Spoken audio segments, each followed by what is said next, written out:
Hello. Ah. All right. Oh, let's start this puppy up, shall we? It's story time. Holy shit. All right. One. Ooh. Boop. Hey, what's up?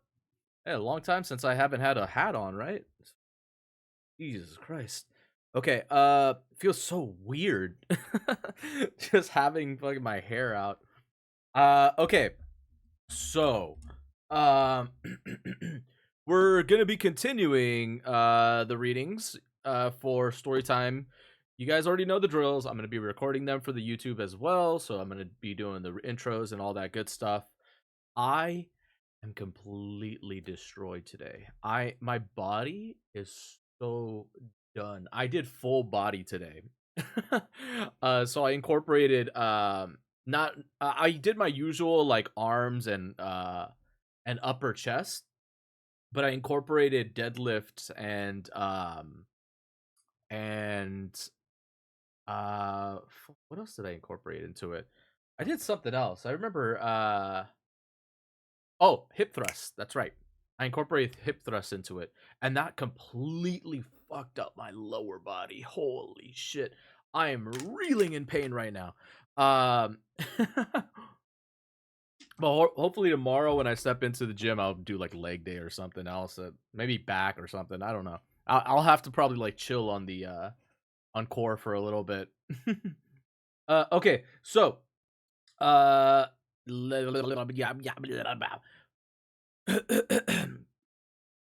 my hair down.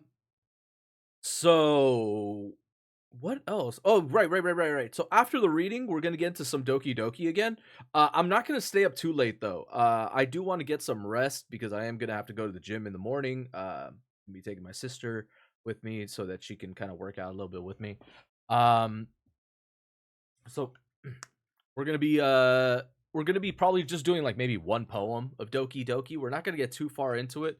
I'm not even sure. Like right now, the events that are happening in Doki is really fucking strange. So we have Sayori that like committed suicide in the game, and she was completely written out of the game like altogether. Like so she's not even a character. So I'm really wondering where this story is going to take place. Apparently this is going to be act 2, so I'm looking forward to seeing what's going to happen.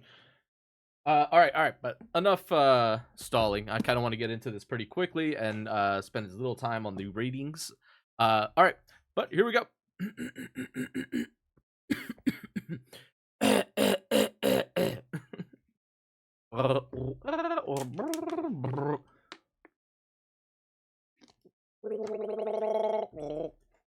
Okay.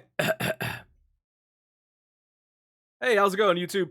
Welcome to another Storytime Quickies of Chinese myths and folktales. Today's Chinese myth, or folktale, is the Buddhist priest of Chang Ching. I'm really sorry if I butchered that. Chang Xing, Ching Xing, Shang Xing. I think I'm not entirely sure. Hopefully, I'm getting pronouncing that right.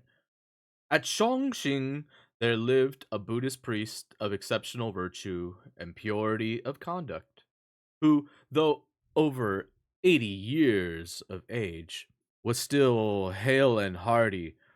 One day he fell down and could not move, and when the other priest rushed to help him up, they found he was already gone. The old priest was himself unconscious of death, and his soul flew away to the borders of the province of Honan.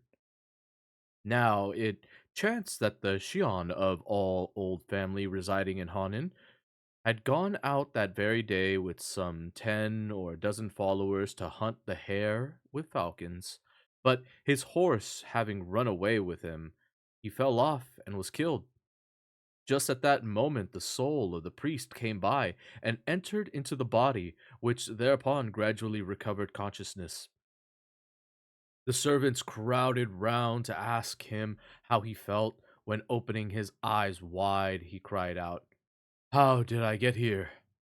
They assisted him to rise and led him into the house where all his ladies came to see him and inquire how he did. In great amazement, he said, I am a Buddhist priest. How can I hither? How came I hither? His servants thought he was wandering and tried to recall him by pulling his ears. As for himself, he could make nothing of it, and closing his eyes, refrained from saying anything further. For food, he would only eat rice, refusing all wine and meat, and avoided the society of his wives. After some time, he felt inclined for a stroll, at which all his family were delighted. But no sooner had he got outside and stopped for a little rest than he was besieged by servants begging him to take their accounts as usual. However, he pleaded illness and want of strength, and no more was said. He then took occasion to ask if they knew the district of Chongqing, and on being answered in the affirmative expression his intention of going thither for a trip, as he felt dull and had nothing peculiar to do, bidding them at the same time look after his affairs at home. They tried to dissuade him from this on the ground of his having but recently risen from a sick bed, but he paid no heed to the remonstrances. Remonstrances? And on the very next day set out. Arriving in the Shangqing district, he found everything unchanged, and without being put to the necessity of asking the road, made his way straight to the monastery. His former disciples received him with every token of respect as an honored guest, and in reply to his questions as to where the old priest was, they informed him that their worthy teacher had been dead for some time. On asking to be shown his grave, they led him to a spot where there was a solitary mound some 3 feet high, over which the grass was not yet green. Not one of them knew his motives for visiting the place, and by he ordered his horse, saying to the disciples, "Your master was a virtuous priest. Carefully preserve whatever relics of him you may have, and keep them from injury." They all promised to do this, and he then set off on his way home. When he arrived there, he fell into a listless state and took no interest in his family affairs. So much so that after a few months, he ran away and went straight to his former home at the monastery, telling the disciples that he was their old master. This they refused to believe, and laughed among themselves at his pretensions.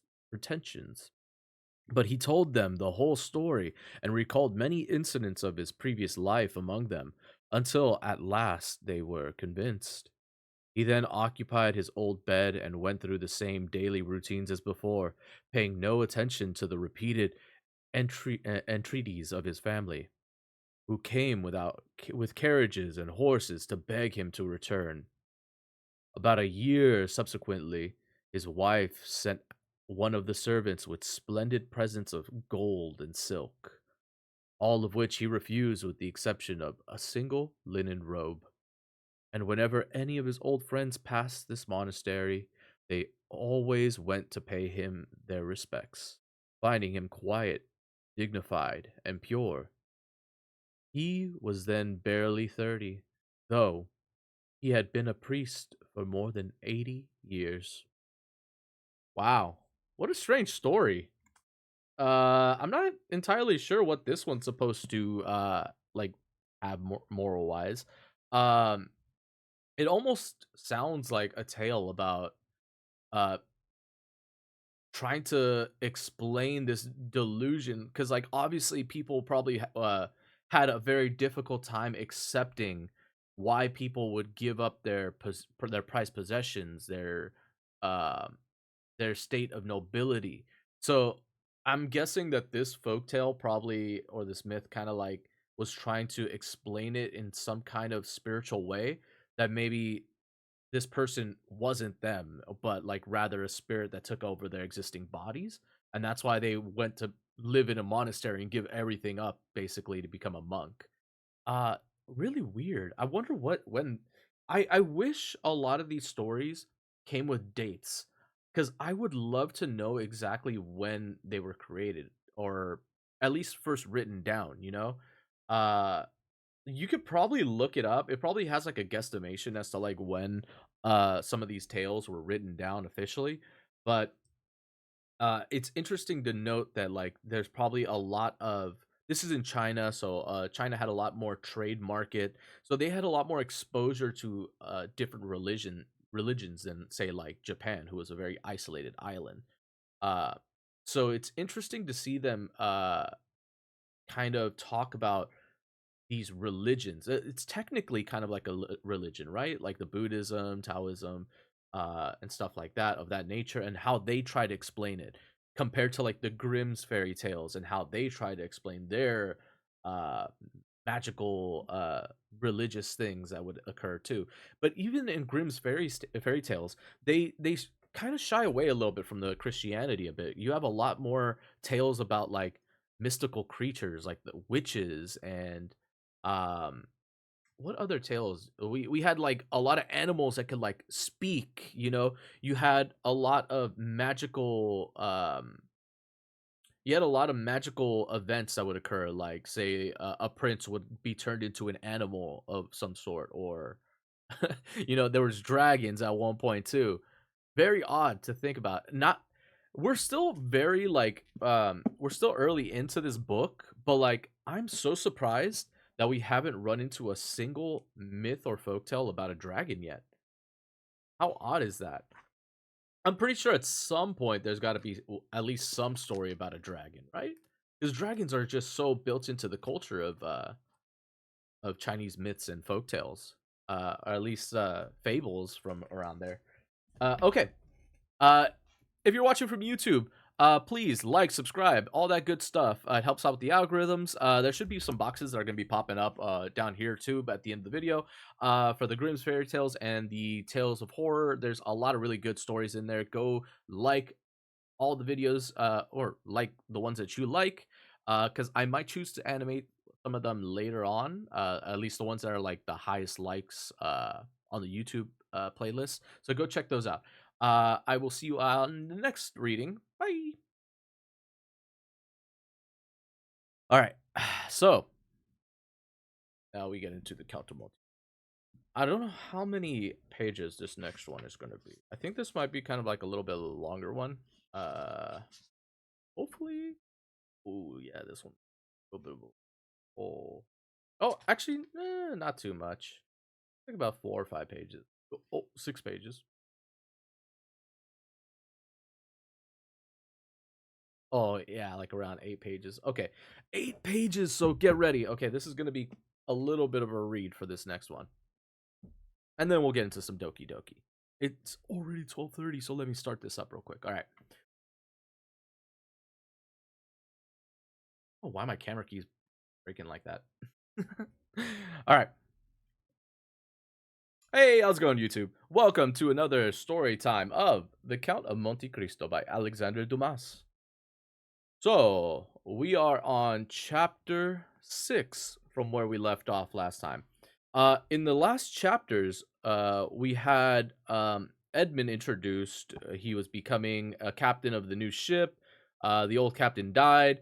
Uh, he was about to get married to his beloved Mercedes. They were just about to have a party to celebrate the union, or at least the revelation of the union, and he is arrested.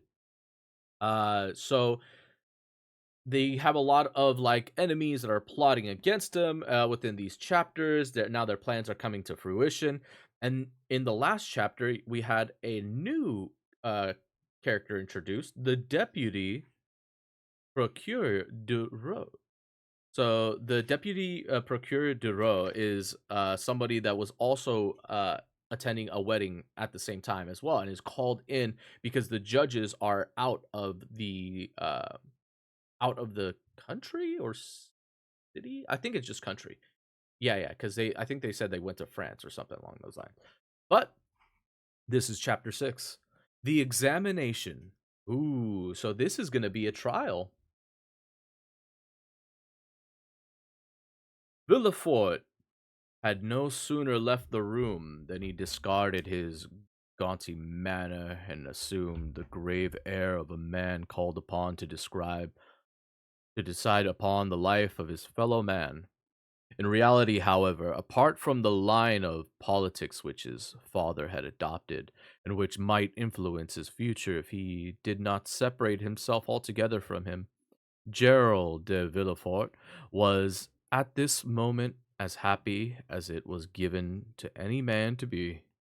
Already rich, and although only 27 years of age, accompanying a high position on the bench, he was about to marry a young and beautiful girl whom he loved, not passionately, it is true, but the calculation as befits a future procureur de roi. For in addition to her beauty, which was remarkable, Mademoiselle de Saint Méran, his betrothed, belonged to one of the most influential families of the period, and furthermore had a dowry of 50,000 crowns, besides the prospect of inheriting another 500,000. At the door, he met the commissary of police, who was waiting for him. The sight of this man brought him from his seventh heaven down to earth. He composed his face and, advancing towards the officer, said, "Here I am, monsieur. I have read the letter. You were quite right in arresting this man. Now give me all the information you have discovered about him and the conspiracy." "As yet, we know nothing of the conspiracy, monsieur. All the papers found on the man have been sealed and placed on your desk. You have seen but the letter denouncing him that the prisoner is a certain Edmond Dantes, first mate of Three Master Ferron, trading in cotton with Alexandria and Smyrna, and belonging to Morel and son of Marcel. Did he serve in the navy before he joined the mercantile marine?" "Oh no, monsieur, he is too young. He is only 19 or 20 at most." At this moment, just as Villefort had arrived at the corner of the Rue des Conciles, a man who seemed to be waiting for him approached. It was M. Morel. "Ah, Monsieur de Villefort," he cried, "I am very fortunate in meeting you. A most extraordinary and unaccountable mistake has been made. The mate of my ship, a certain Edmond Dantes, has just been arrested."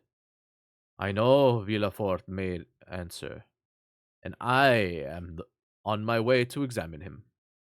"Oh, monsieur," M. Morel continued, carried away by his friendship for the young man, "you do not know the accursed, but I do. He is the gentlest, most trustworthy man imaginable, and I don't hesitate to say he is the best seaman in the whole mercantile service." "Oh, Monsieur de Villefort, with all my heart I can commend him to your kindly consideration. You may rest assured, monsieur, that you will not have appealed to me in vain if the prisoner is innocent. But if, on the contrary, he is guilty, we live in a difficult age, monsieur, when it would be a fatal thing to be lenient. In that case, I shall be compelled to do my duty."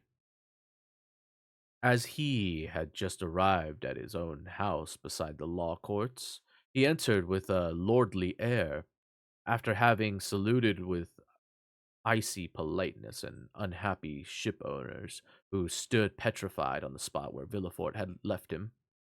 The antechamber was full of gendarmes and policemen, and in their midst stood the prisoner, carefully guarded. Villefort crossed the room, threw a glance at Dantes, and, after taking a packet of paper from one of the gendarmes, disappeared. His first impression of the young man was favorable, but he had been warned so often against trusting first impulses, and he applied the maxim to the term impression. forgetting the difference between the two words.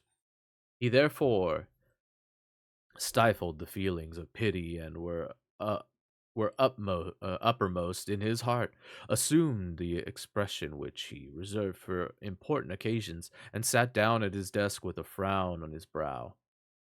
Bring in the prisoner. An instant later, Dantes was before him, saluting his judge with an uneasy politeness. He looked round for a seat as if he were in M. Morel's drawing room. Who are you, and what is your name? Asked Villefort, as he fingered the papers which he received from the police officer on his entry. My name is Edmond Dantes, replied the young man calmly. I am mate of the Pharaon owned by Mercier Morel and Son. Your age? Continued Villefort. 19. What were you doing when you were arrested? I was at my betrothal breakfast, monsieur, the young man said, and his voice trembled slightly as he thought of the contrast between those happy moments and the painful ordeal he was now undergoing. You were at your betrothal feast, the deputy said, shuddering in spite of him. Yes, monsieur, I am about to marry a woman I have loved for 3 years.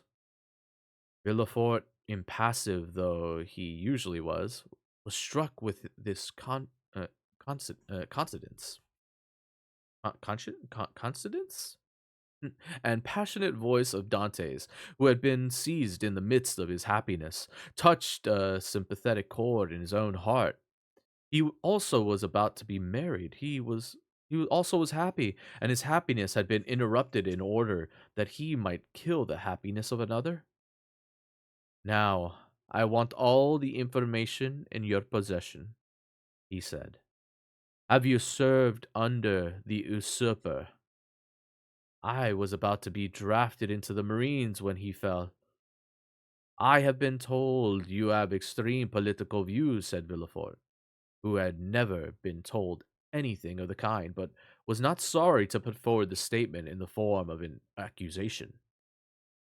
Extreme political views, monsieur? Alas, I am almost ashamed to say it, but I have never had what one calls a view.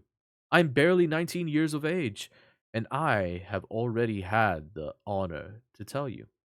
I know nothing, and for I am not destined to play any great role in life. The little I am and ever shall be, if I am given the position I desire, I owe to Monsieur Morel. My opinions, I do not say political but private, are limited to these three sentiments. I love my father.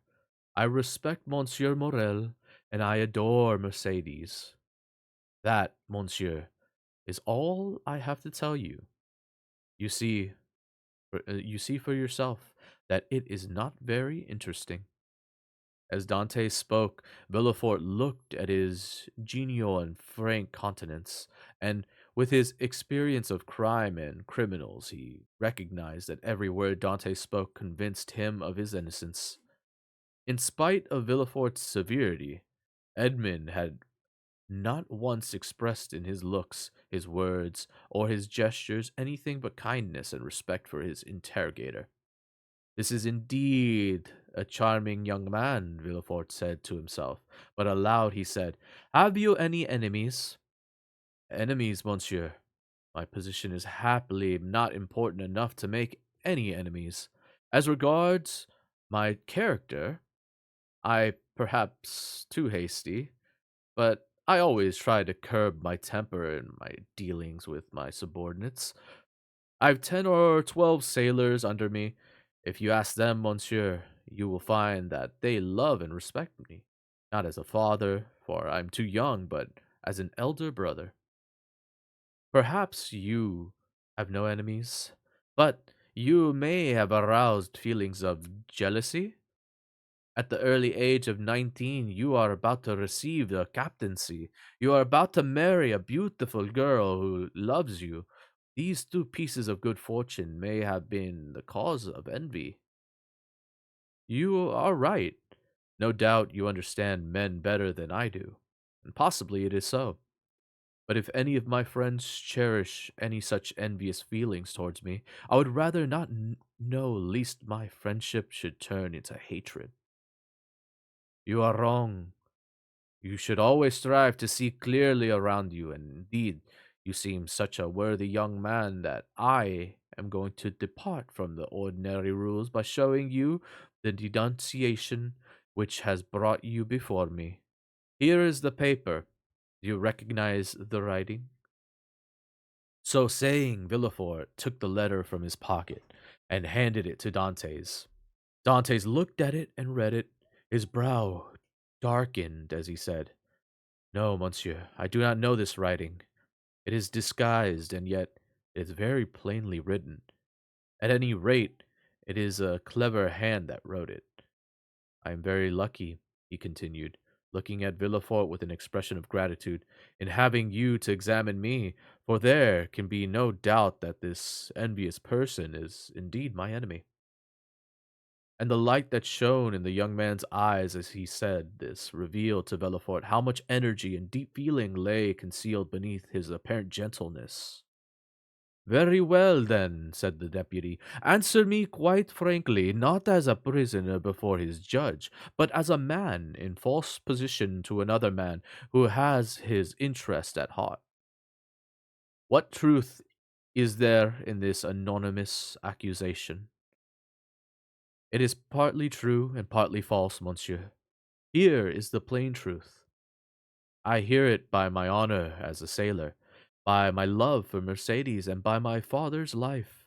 When we left Naples, Captain Leclerc fell ill of brain fever, as he had no doctor on board, and as he would not put in any port, since he was very anxious to reach Elba.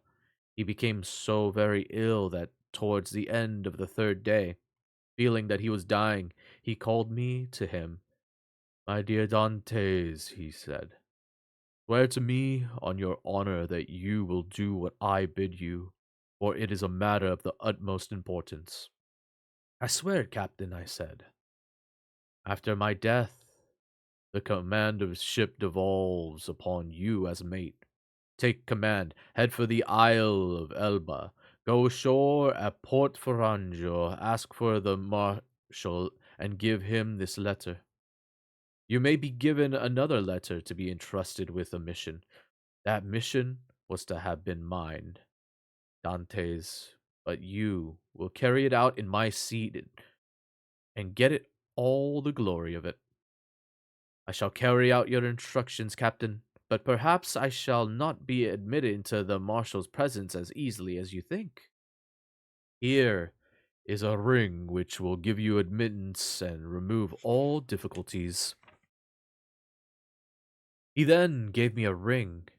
It was only just in time. 2 hours later, he was delirious, and the next day he died. What did you do then? What I was bound to do, and what everyone would have done in my place. In any circumstances, the request of a dying man is sacred, but with a sailor, a superior's request is an order that has to be carried out. So I headed for Elba, where I arrived the next day. I gave orders for everyone to remain on board while I went ashore alone. The ring gained admittance for me to the marshal's presence.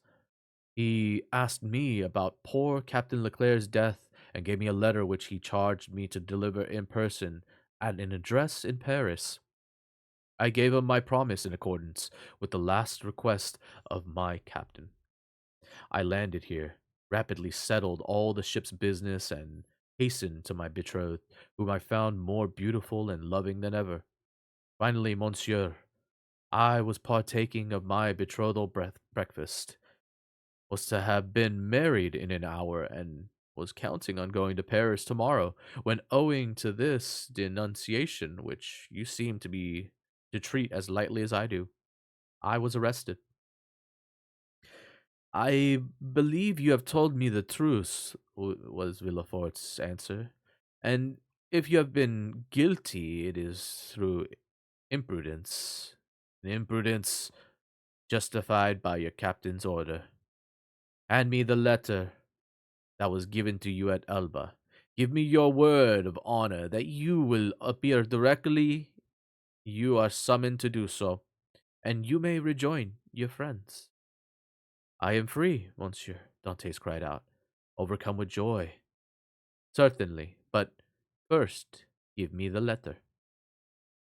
It must be in front of you, monsieur. It was taken along with my other papers, and I recognize some of them in that bundle. Wait a moment, the deputy said as Dantes was taking his hat and glove. To whom was it addressed? To Monsieur Noirtier, Rue Cour Heron, Paris. These words fell on Villefort's ears with the rapidity and unexpectedness of a thunderbolt. He sank into his chair from which he had risen to reach the packet letter of letters, drew the fatal letter from the bundle, and glanced over it with a look of inexpressible terror. Monsieur Noirtier, Rue Couheron, number 13, he murmured, growing paler and paler. Have you shown this letter to anyone? To no one, monsieur, on my honor. Villefort's brow darkened more and more. When he had finished reading the letter, his head fell into his hands. He remained thus for a moment quite overcome. After a while, he composed himself and said, You say you do not know the contents of this letter. On my honor, monsieur, I am in complete ignorance of its contents. Dantes waited for the next question, but no question came. Villefort again sank into his chair, passed his hand over his brow dripping with perspiration, and read the letter for a third time. Oh, if he should know the contents of this letter, he murmured. And if he ever gets to know that Noirtier is the father of Villefort, I am lost, lost forever. Villefort made a violent effort to pull himself together and said in as steady a voice as possible, I cannot set you at liberty at once, as I had hoped. I must first consult the judge de instructions. I see how I have tried to help you, but I must detain you a prisoner for some time longer. I will make that time as short as possible. The principal charge against you has to do with this letter, and you see, Villefort went to the fire, threw the letter into the flames, and remained watching it until it was reduced to ashes. You see, he continued, I have destroyed it. Oh, monsieur, Dantes exclaimed, you are more than just, you are kindness itself.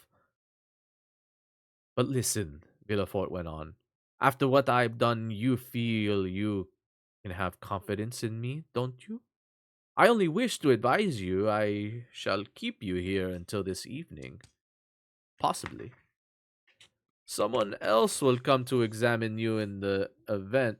Repeat all that you have told me, but say not a word about this letter. I promise, monsieur. You understand, he continued. The letter is destroyed, and you and I alone know of its existence. Should you be questioned about it, firmly deny all knowledge of it, and you are saved.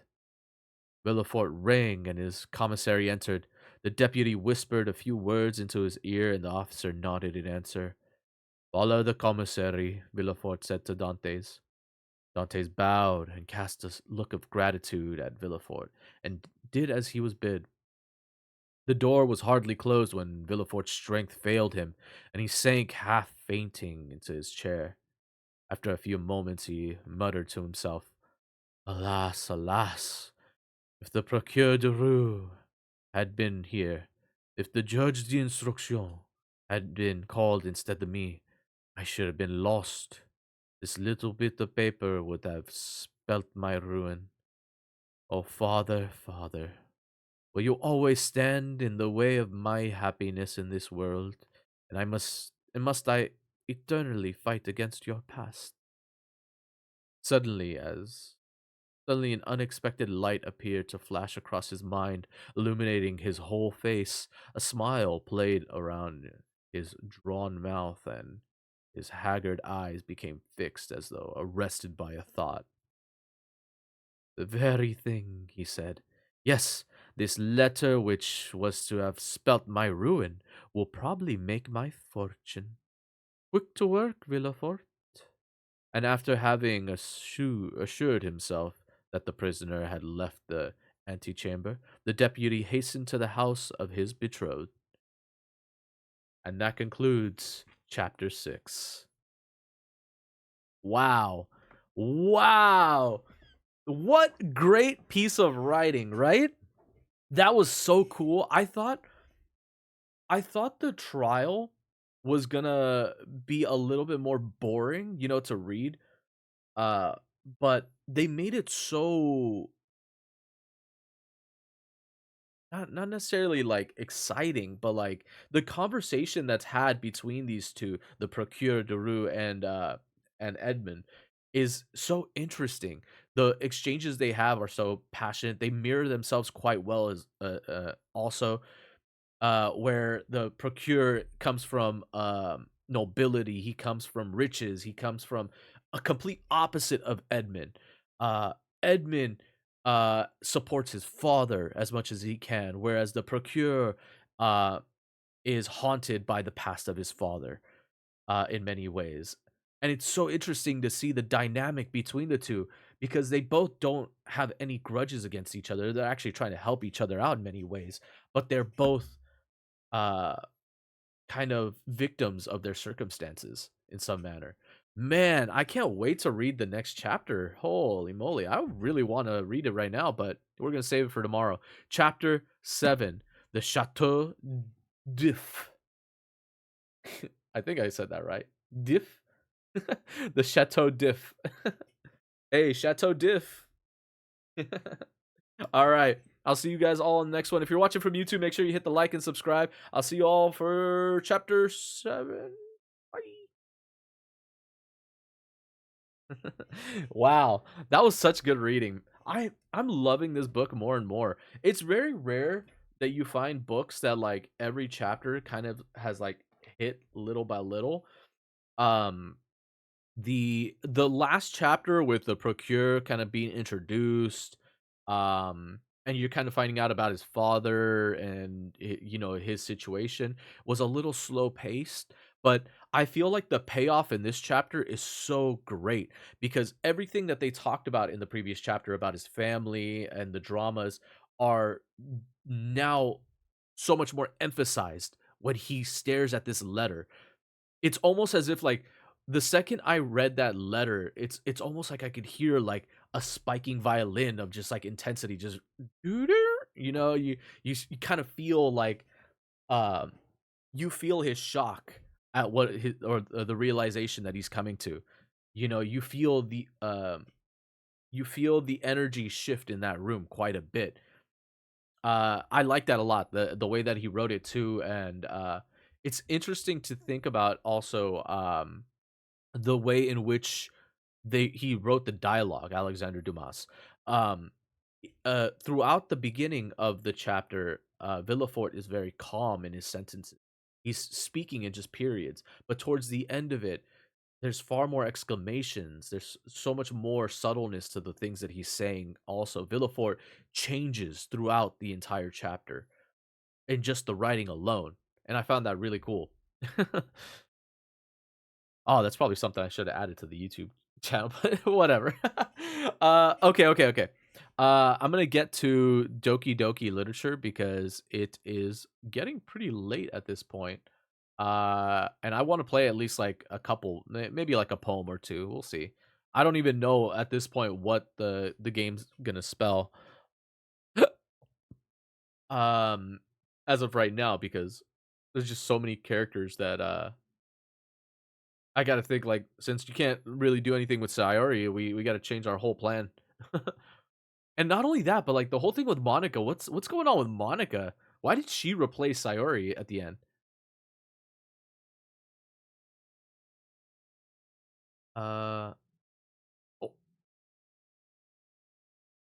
Okay. Doki Doki. Okay, there we go. All right, we are officially logged in. Let me switch my category to I was in Doki Doki Literature Club the whole time. Ah, I was supposed to be in just chatting. My bad, my bad, my bad. Sorry, Twitch. I didn't realize I was in Doki Doki category. Okay. We already checked out all of the main DLC stuff.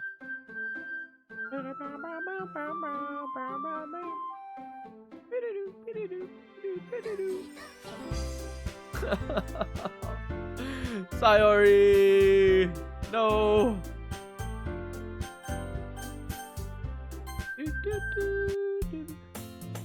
Alright, here we go.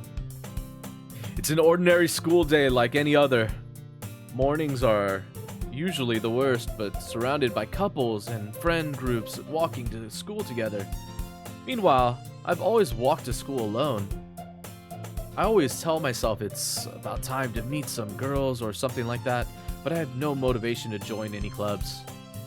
I'm perfectly content just getting by on the average while spending my free time on games and anime. There's always the anime club, but it's not like there would be any girls in it anyways. The school day is as ordinary as ever, and it's over before I know it. Oh, maybe this run we could do the other girl that liked anime. Because the main character is always talking about how he wanted to join up in the anime club at the with the first act.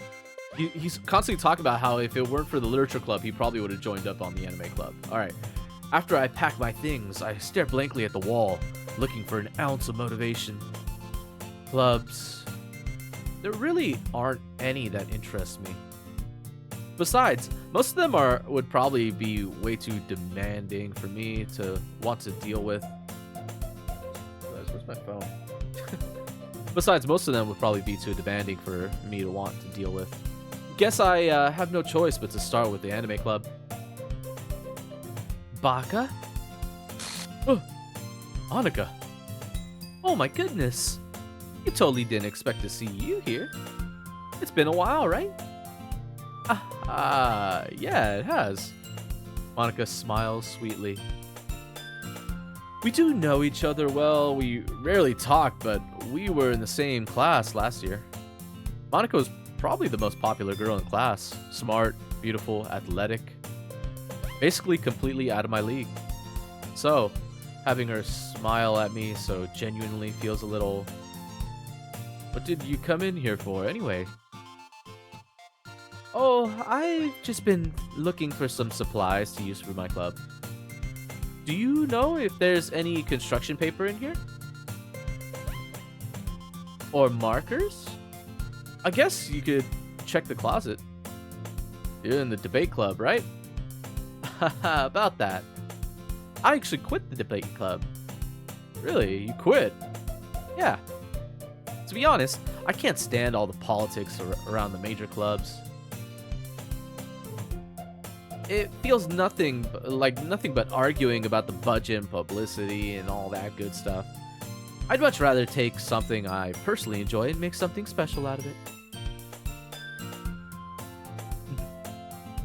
In that case, what club did you decide to join?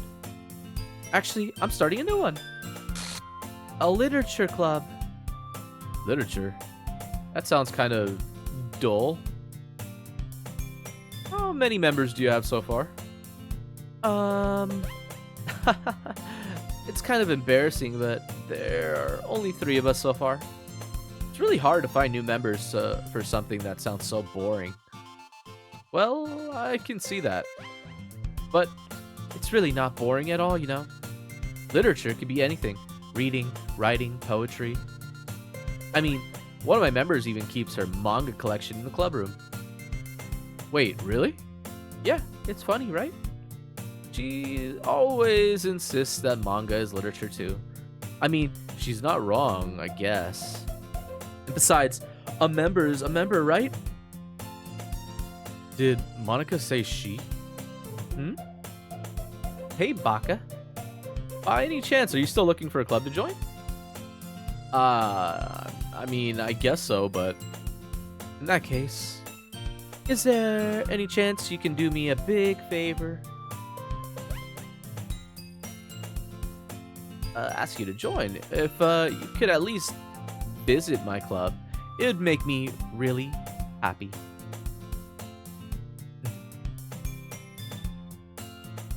Please?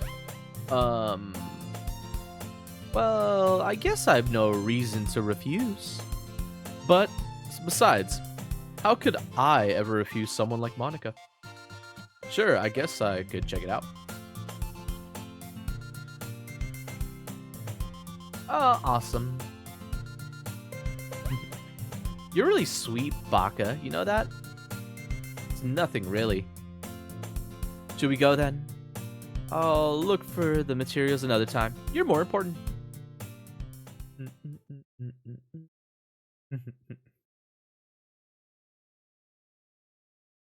And thus, today marks the day I sold my soul to Monica for her irresistible smile. I dejectedly follow Monica across the school and upstairs, a section of the school I rarely visit. Monica, full of energy, swings open the classroom door. Boom.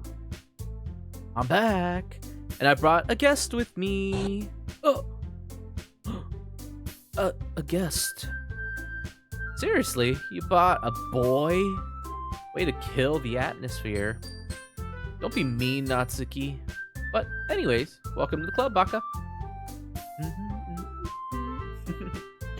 This is so creepy. What the fuck? Monica's saying all of Sayori's lines, I think, right? What is going on right now? So she just took over everything that she was doing. Okay. All words escape me in this situation. Move my camera too. Blocking Monica.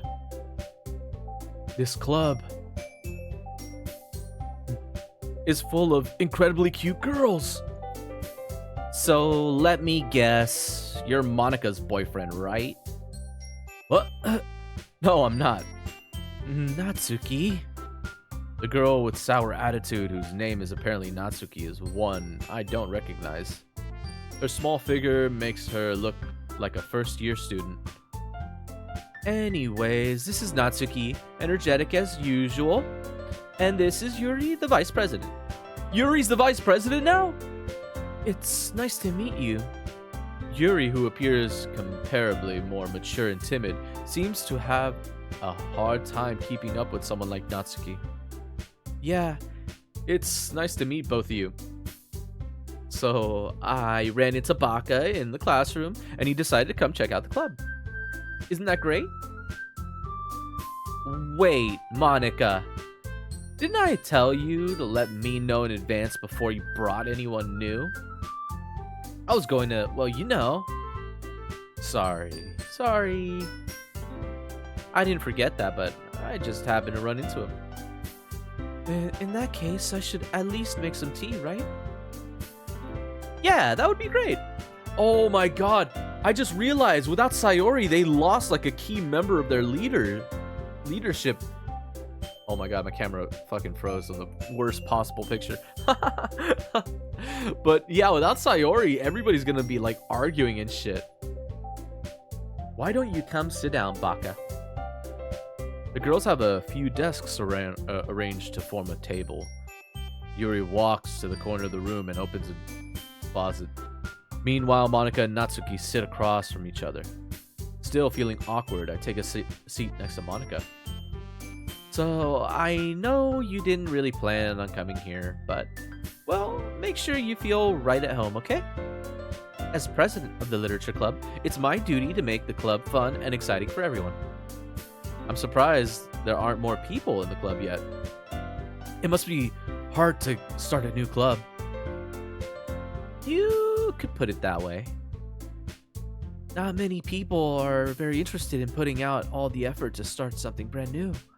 Especially when it's something that doesn't grab your attention, like literature. You have to work hard to convince people that you're both fun and worthwhile. but it makes school events like the festival that much more important.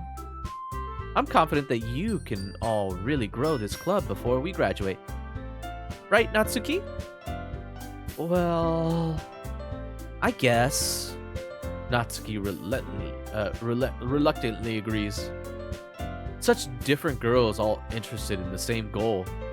Monica must have worked really hard just to find these two. Yuri returns to the table carrying a tea set. She carefully places a teacup in front of each of us before setting down the teapot in the middle. You keep a whole tea set in the classroom. Don't worry, the teachers gave us permission. After all, doesn't a hot cup of tea help you enjoy a good book? I guess. Don't let yourself get intimidated. Yuri's just trying to impress you. That's not... Insulted, Yuri looks away. I meant that, I believe you. Well, tea and reading might not be a pastime for me, but yeah, at least enjoy tea. I'm glad. Yuri faintly smiles to herself in relief. So, Baka, what kind of things do you like to read? Well, considering how little I've read these past few years, I don't really have a good way of answering that. Manga, I muttered quietly to myself, half joking. Natsuki's head suddenly perks up. It looks like she wants to say something, but she keeps it quiet. Not much of a reader, I guess. Well, that can change. What am I saying? I spoke without thinking after seeing Yuri's sad smile. Anyways, what about you, Yuri? Well, let's see. Yuri traces the rim of her teacup with her finger. My favorites are usually novels that build deep and complex fantasy worlds. The level of creativity and craftsmanship behind them is amazing to me. And telling a good story in such a foreign world is equally impressive. Yuri goes on, clearly passionate about her reading. She seems so reserved and timid since the moment I walked in, but it's obvious by the way her eyes light up that she finds her comfort in the world of books, not people. But, I like a lot of things. Stories with deep psychological elements usually immerse me as well. Isn't it amazing how a writer can so deliberately take advantage of your own lack of imagination to completely throw you for a loop? Anyways, I've been reading a lot of horror lately. I read a horror book once. I desperately grasped something I can relate to at a minimal level. At this rate, Yuri might as well be having conversation with a rock. I'd expect that from you, Yuri. Suits you. It suits your personality. Oh, is that so? Really? If a story makes me think or takes me to another world, then I really can't put it down. Surreal horror is so often very successful at changing the way you look at the world, if only for a brief moment. I hate horror. Oh, why's that? Well, I guess... Natsuki's eyes dart over to me for a split second. Never mind. That's right, you usually like to write about cute things, don't you, Natsuki? What? What gives you that idea? You left a piece of scrap paper behind last club meeting. It looked like you were working on a poem called... Don't say it out loud! And give that back. Fine. Natsuki, you write your own poems? Well, I guess sometimes. Why do you care? I think it's impressive. Why don't you share them sometime? No. Natsuki averts her eyes. You wouldn't like them. And not a very confident writer yet. I understand how Natsuki feels. Sharing that level of writing takes more than just confidence. The truest form of writing is writing to oneself. You must be willing to open up to your readers, exposing your vulnerabilities and showing even the deepest reaches of your heart. Do you have writing experience too, Yuri? Maybe if you share some of your work, you can set an example and help Natsuki feel comfortable enough to share hers. I guess it's the same for Yuri. We all sit in silence for a moment. Hey, I just got an idea. How about this? Oh, it's restarting all over again. Natsuki and Yuri look quizzically at Monika.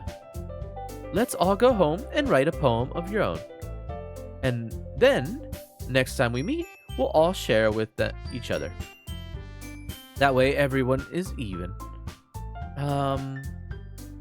I thought it was a good idea. Well, I think you're right, Monika. We should probably start finding activities for all of us to participate in together.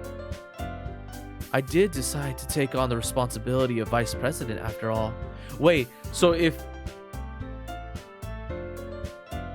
Natsuki is taken out in this act, does that mean that Monika doesn't find the poem and we don't have to write poems for the next act? What happens in that case? I need to do my best to nurture the club as well as its members. Besides, now that we have a new member, it seems like a good step for us to take. Do you agree as well, Baka? Hold on, there's still one problem. And what's that? Now that we've reached the most important topic, I bluntly come forth with what's been on my mind the entire time.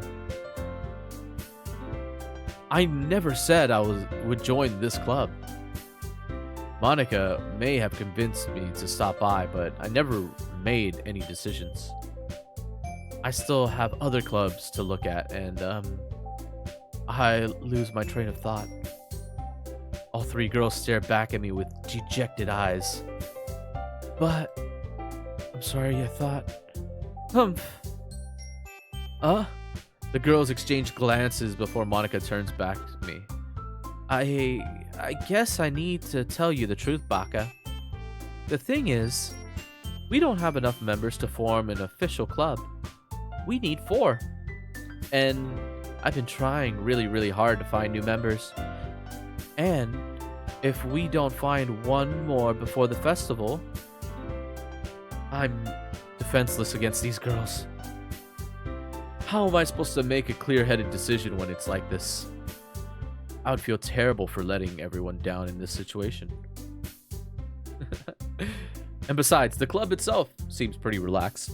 So if writing poems is the price I need to pay in order to spend every day with these beautiful girls... Right! Okay, I've decided then. I'll join the literature club. One by one, the girls' eyes light up. Oh my goodness, really? Do you really mean that, Baka? Yeah. Could be fun, right? You really did scare me for a moment. I mean, if you really just left after all this, I would be super pissed. Baka, I'm so happy. We can become an official club now. Thank you so much for this. You're really amazing. I'll do everything I can to give you a great time, okay? Thanks, I guess. Okay, everyone.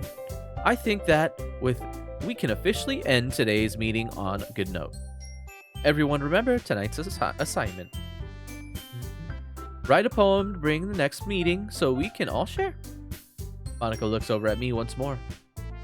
Baka, I look forward to seeing how you express yourself. Yeah. Can I really impress this class star Monika with my mediocre writing skills? I already feel the anxiety welling up inside me. Meanwhile, the girls continue to chit-chat as Yuri cleans up the tea set.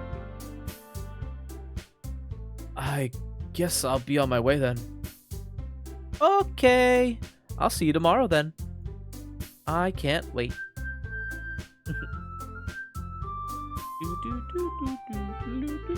With that, I depart the club room and make my way home. The whole way, my mind wanders back and forth between the 3 girls. Natsuki, Yuri, and of course Monika. Will I really be happy spending every day after school in a literature club? Perhaps I'll have the chance to grow closer to one of these girls. Alright, I'll just need to make the most of my circumstances, and I'm sure good fortune will find me. And I guess that starts with writing a poem tonight. Oh, you have unlocked a special poem. Would you like to read it? Whoa! Things I like about Papa. I like when Papa comes home early. I like when Papa cooks me dinner. I like when Papa gives me allowance. I like when Papa spends time with me. I like when Papa asks me about my friends. I like when Papa asks me about anything. I like when Papa gives me lunch money. Okay, this is starting to get. I like when Papa comes home before sundown. Yo, I like when Papa cooks. Dot dot dot dot dot. I like when Papa gives me privacy. I like when Papa doesn't tell me how to dress. I like when Papa doesn't comment on my friends. I like when Papa doesn't comment on my hobbies. I like when Papa comes home without waking me up. I like when Papa keeps food in the house. I like when Papa uses his inside voice. I like it when Papa leaves me stuff alone. I like it when Papa accidentally drops coins in my couch. Oh, in the couch, not my couch. Oh, yo, I'm getting too into it. I like when Papa is too tired to notice me. I like when Papa is too tired for anything. I like when Papa is too tired for anything. Whoa! Whose poem is this one? Hello, what are you doing? Hey, how's it going, Tay? Playing some Doki Literature Club right now. How's your night been going? Okay, so now there's only 2 girls that we can write poems for. Yuri and Natsuki.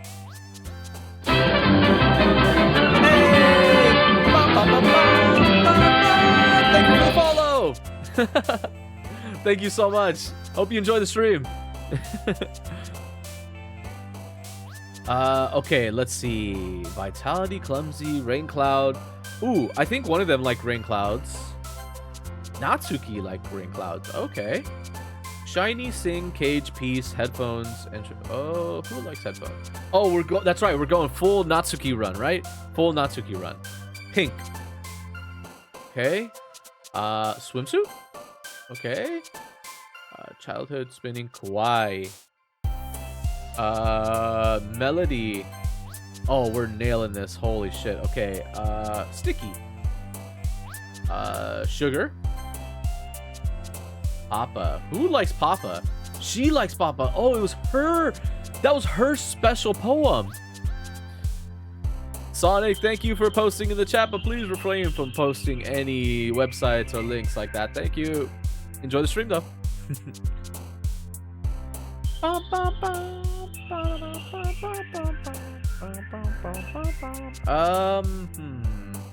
I think Valentine. Yeah, called it. Okay, we're at 11 out of 20. Doki Doki. Landscape Explode. Love. Dazzle. Captive. Let's go Dazzle. Alright. Socks. Oh my god. She likes Joy. Starscape. Okay. Variance. Oh my god. Bubbles. Bubbles. Bubbles. Bubbles. I miss the piñata. Wait, what piñata?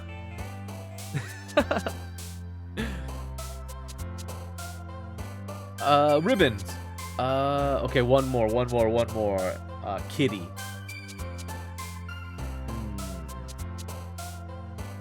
Agonizing, loud, milk, hurt. Milk? Wait, who likes milk? Oh, of course, that's right, baking. The only one in the game. Wait. Are you saying Sayori? Is she a piñata?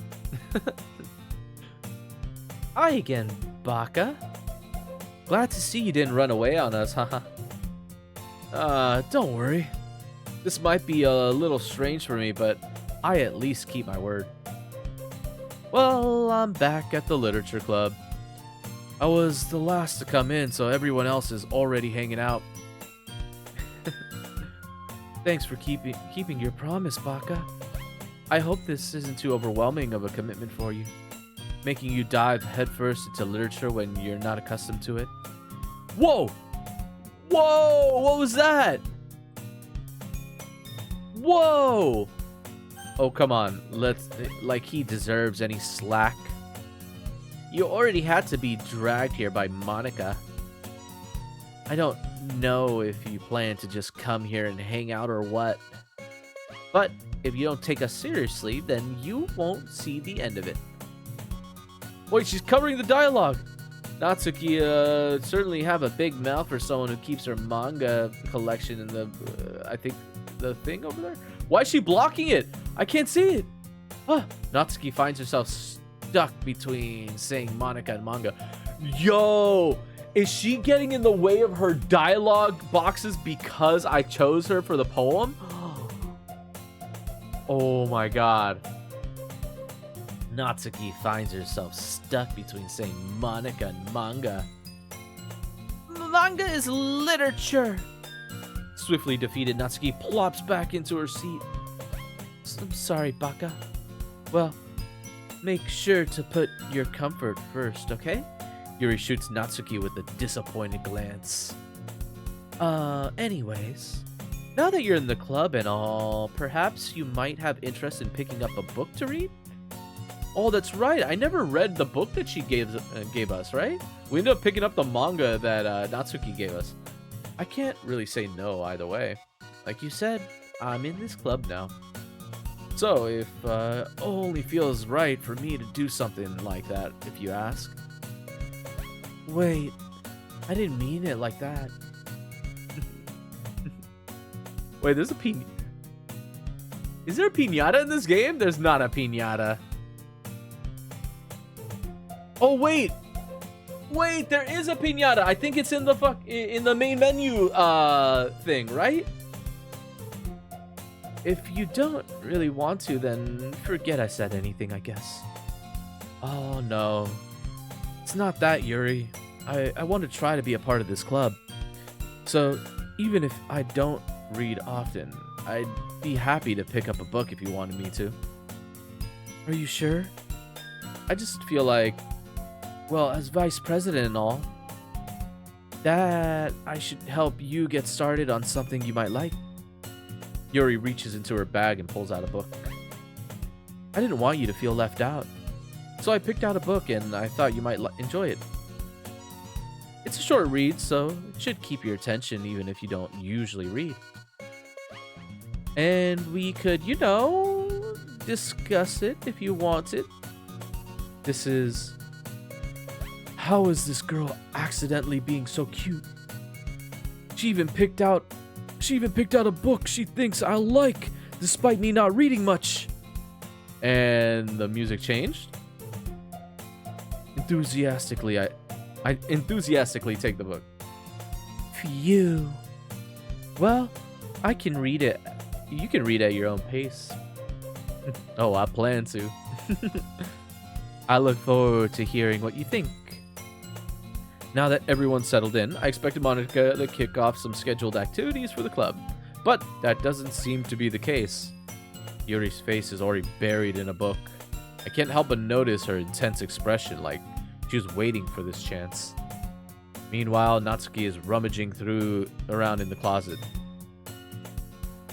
Ugh! I hear Natsuki utter in exasperation. Sigh. Oh, I hear Natsuki utter an exasperated sigh from within the closet. She seems to be annoyed by something. I approach her in case she needs a hand. You look for something in there? Fucking Monica! She never puts my stuff back in the right spot. What's the point in keeping your collection organized if someone else is gonna mess it up? Natsuki slides a bunch of stacked books and boxes across the shelf. Manga. You read manga, right? Sometimes. Maybe is one of those things where you can't admit you're really into it until you figure out where the other person stands. How did you know that, anyways? I heard you bring it up at some point. Besides, it's kind of written on your face. What's that supposed to mean? I see. There's a lone volume of manga amidst a stack of various books on the side of one of the shelves. Curious, I pull it out of the stack. There it is! Natsuki snatches it out of my hand. She then turns to the box of manga and slips the volume right into the middle of the rest. Ah, much better. Seeing a box set with one book missing is probably the most irritating sight in the world. I know that feel. I get a close look at the box set she's admiring. Parfait Girls. It's a series I've never heard of in my life. That probably means it's either way out of my demographic or it's simply terrible. If you're gonna judge, you can go do it through the glass on that door. She points to the classroom door. Hey, I wasn't judging anything. I didn't even say anything. It was your tone of voice. But I'll tell you one thing, Baka. Consider this wait, don't judge a book. In fact, Natsuki pulls out the first volume of Parfait Girls from the box. I'm gonna show you exactly why. She shoves the book right into my hands. Ah. I stare at the cover. It features 4 girls in colorful attire striking animated feminine poses. It's exceedingly moe. Don't just stand there. Oh. Natsuki grabs my arm and pulls me out of the closet, then takes a seat against the wall beneath the windowsill. She pats on the ground next to her, signaling me to come sit there. Wouldn't chairs be more comfortable? I take my seat. Chairs wouldn't work.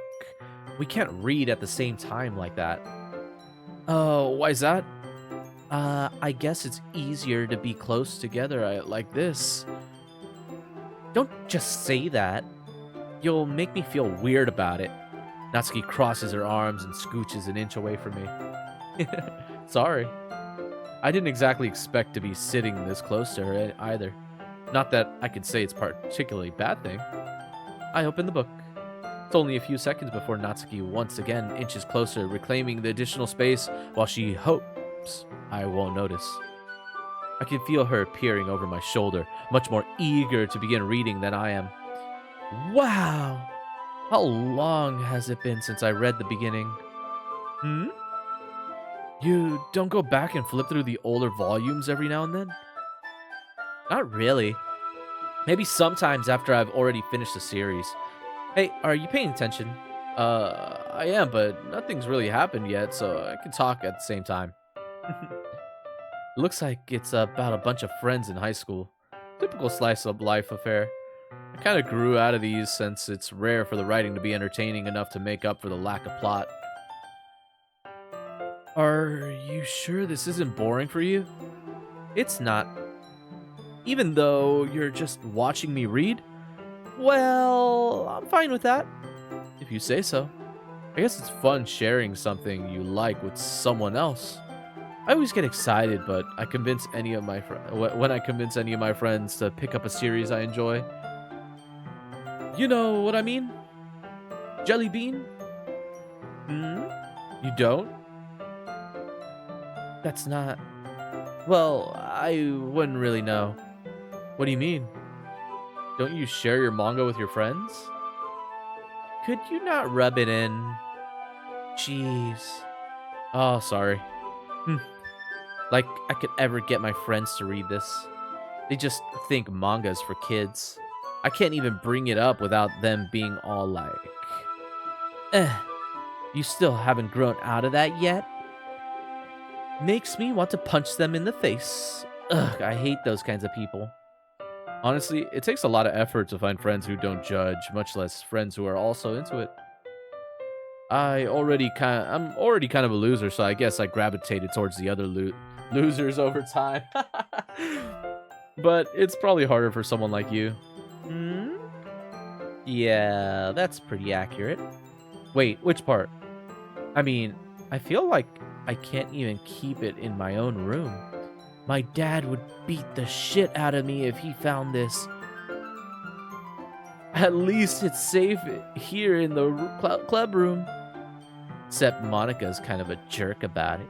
Oh, no way, the daddy beats her.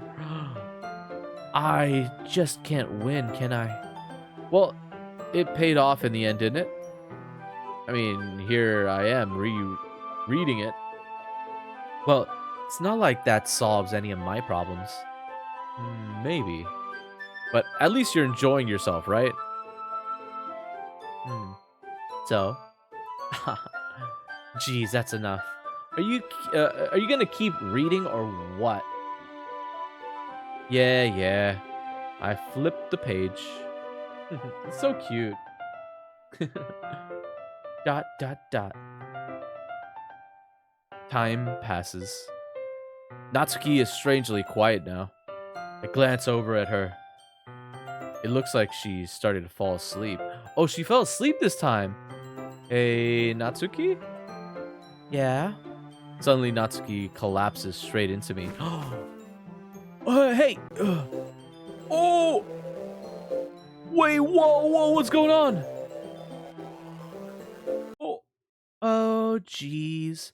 Natsuki, are you okay? Oh, no, Natsuki. Here. Monica reaches into her bag and pulls out some kind of protein bar. She throws it in Natsuki's direction. Natsuki's eyes suddenly light up again. She snatches the bar from the floor and immediately tears off the wrapper. I told you not to give. She doesn't even finish her sentence before stuffing it into her mouth. Don't worry, Baka. She's fine. It just happens every now and then. That's why I always keep a snack in my bag for her. What, does she have like low blood sugar? Anyways, why don't we all share poems now?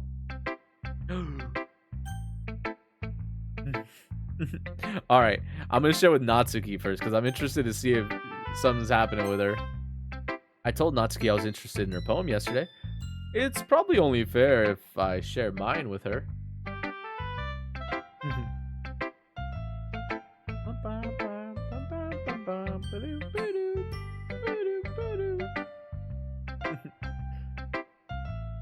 Dot dot dot. Okay, well, let's start with the things I don't like. First of all, Natsuki rereads my poem. Never mind, I don't feel like giving you my opinion. Well, what's the point of sharing in the first place? I wrote this when I could have been doing other things. Ugh. In fact, remember how I said I wanted to read your poem? That's what I had in mind when writing this. I want to help you feel comfortable enough to share yours. Like Monica said. Huh? Well, I would be more comfortable sharing my poem if yours was really bad. You were supposed to show me some dumb poem and make me go, ha, well, it's not that great, but let me show you what real literature looks like. And you went and ruined it. I hope you're happy. So in other words, you're saying you liked it? Ugh. Natsuki's retort gets caught in her throat.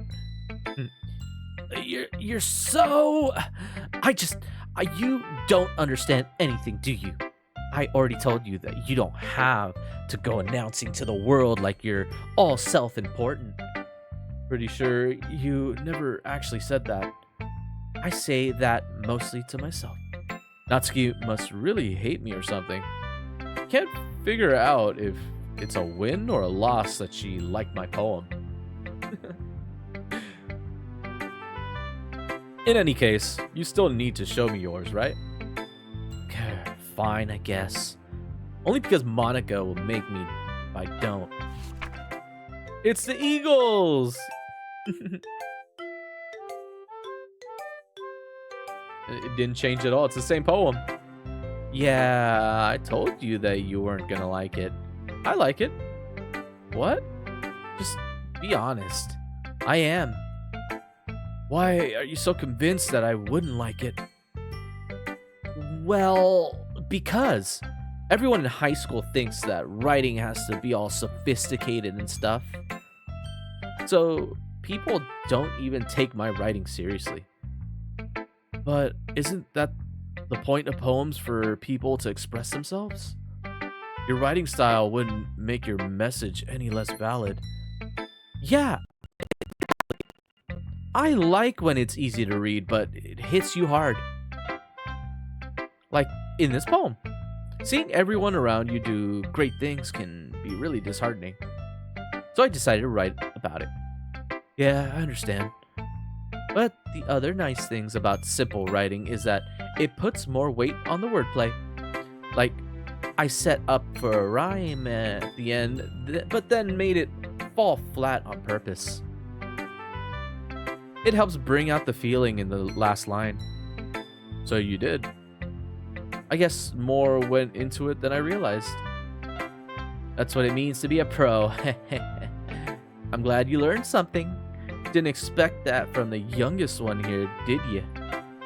Yeah, I guess not. I decided to humor her with that last comment. I don't really care how old everyone is, but if Natsuki is feeling proud, then I won't take that away from her. Yuri! Swoon! Huh? Yuri stares at the poem. A minute passes, more than enough time for her to finish reading. Oh, sorry. I forgot to start speaking. It's fine, don't force yourself. I'm not. I just need to put my thoughts into words. Hold on. Okay?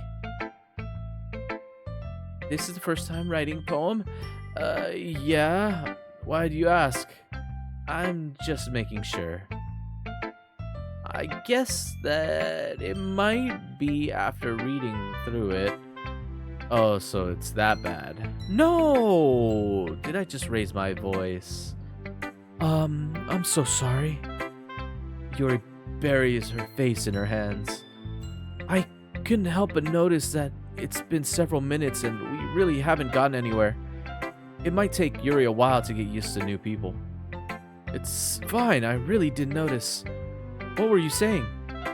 Right, it's just that our specific writing habits that are usually typical of a new writers, and having been through that myself, I kind of learned to pick up on them. I think the most noticeable thing I recognize in new writers is that they try to make their style very deliberate. In other words, they tend to pick a writing style separate from the topic matter and they form fit the two together. The end result is that both the style and the expressiveness are weakened. Once Yuri finds her train of thought, it's as if her demeanor totally changes. Her stammering is completely gone and she sounds like an expert. Of course, that's not something you can be blamed for. There are some other different skills and techniques that go into writing even a simple poem. Not just finding them and building them, but getting them to work together is probably the most challenging part. It might take you some time, but it all comes with practice, by learning by example, and trying new things. I also hope that everyone else in the club gives you valuable feedback. Natsuki can be a little bit biased, though. Biased? How? Well, never mind. I shouldn't be talking about people like that. Sorry. It's fine. I'm not sure if Yuri is apologizing to herself, to me, or Natsuki. Do you mind if I read your poem now? Please do. I'd love to share my thought process behind it. Yuri smiles dreamily as if that's a rare opportunity for her. Which itself is kind of funny. After all, isn't this supposed to be a literature club? Oh, is this the same ghost one? Ghost under the light, the tendrils of my hair illuminate. Yeah, it is. I flicker back, yeah.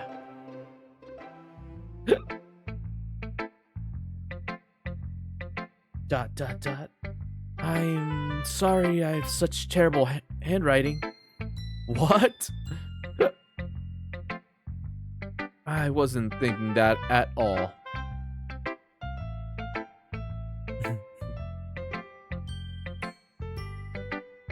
But it took you a long time to read. Ha. Well, I just don't read script very often. Hey! Thank you for the follow.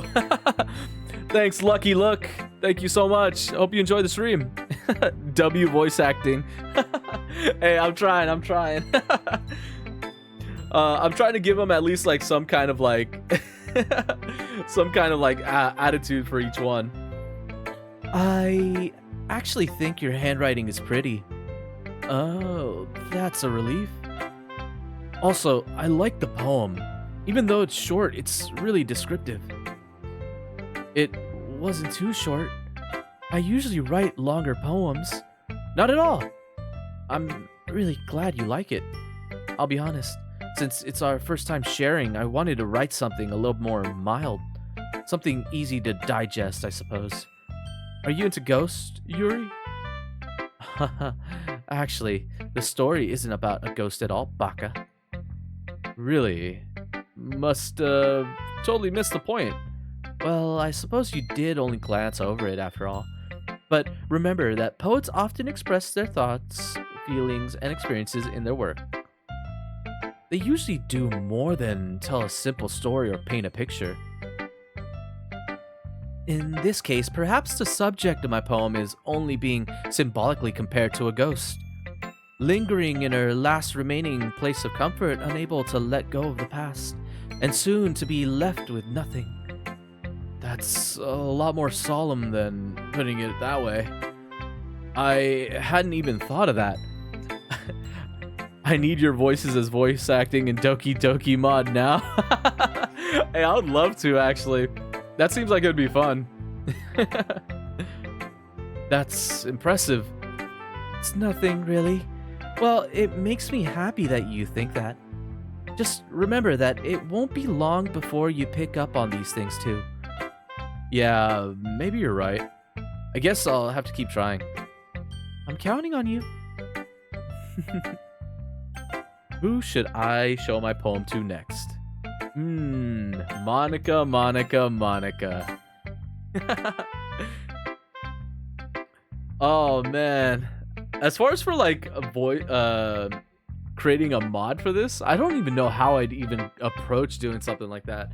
I know I could easily do recordings for audio, but finding a way to mod it into the game is like a whole nother step that I probably wouldn't be able to figure out. Hi, Baka. What a choice. Monica or Monica or Monica or Monica. It's a Sayori. Dude, there's no Sayori. We're in Act 2 right now. Having a good time so far? Yeah. Good to hear it. By the way, since you're new and everything, if you ever have any suggestions for the club, I'd like new activities or things we can do better, I'm always listening. Don't be afraid to bring things up, okay? All right, I'll keep that in mind. Of course, I'll be afraid to bring things up. I'm much better off just going with the flow until I'm more settled in. Anyway, want to share your poem with me? Then I mean redacted, of course. Who's Sayori? I don't know who's Sayori. Yo, rest in peace, Sayori, man. Oh god, that was such a bummer of an ending for Act 1, man. It was so bittersweet. It's kind of embarrassing, but I guess I have to. Oh wait, that was Baka. Don't worry, Baka. We're all a little embarrassed today, you know? But it's that sort of barrier that we'll all learn to get past soon. Yeah, that's true. I hand Monica my poem. I like it, Baka. Really? It's a lot cuter than I expected. Oh, jeez. No, it kind of makes me think of something Natsuki would write. And she's a good writer, too. So take that as a compliment. If you say so. Yep. If you're interested in Natsuki, then always keep a snack on you. She'll cling to you like a puppy. Natsuki's dad doesn't give her lunch money or leave her any food in the house, so she's in a fussy mood pretty often. But sometimes she just loses all of her strength and shuts down. Like earlier. It is just a guess, but I think she's so small because her malnutrition is interfering with her adolescent growth. But hey, some guys are into petite girls too, you know? Sorry, just trying to look at the bright side. Anyways, do you want to read my poems now? Don't worry, I'm not very good. You sound pretty confident for someone who claims to not be very good. Well, that's because I have to sound confident. Doesn't mean I always feel that way, you know? I see. Well, let's read it then. The song was a W though. Dude, oh my god, the rendition of the Doki Doki theme in like that slow piano was so good. My god, Dan Salvato is a menace. Yo, is he I wonder if he's making any new games or if he's coming out with anything.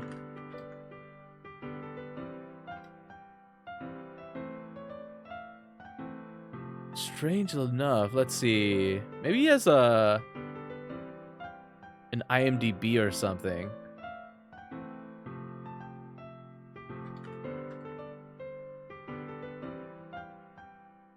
Oh wow, this was from a year ago.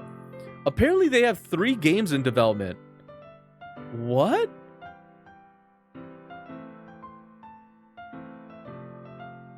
Wait, where does it say that they have 3 games? Oh, Magicore Anomala, Unrevealed Project 1, Unrevealed Project 2. Wait, what?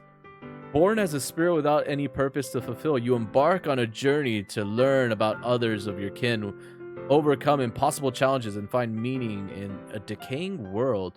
Whoa, that's cool. Yo, I can't wait for that to come out. I wonder when they're going to release more information on that.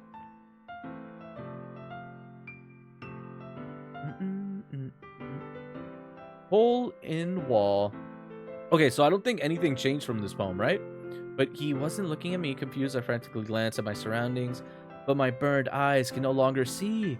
Are there others in this room? Are they talking? Are they simply poems on a flat sheet of paper? Sound of frantic scrawling, playing tricks on my ears. The room begins to crinkle, closing in on me. The air I breathe dissipates before it reaches my lungs. I panic. There must be a way out.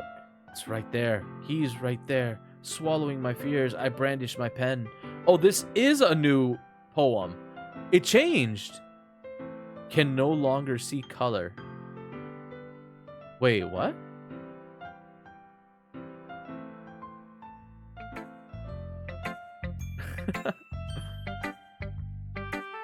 So, what did you think?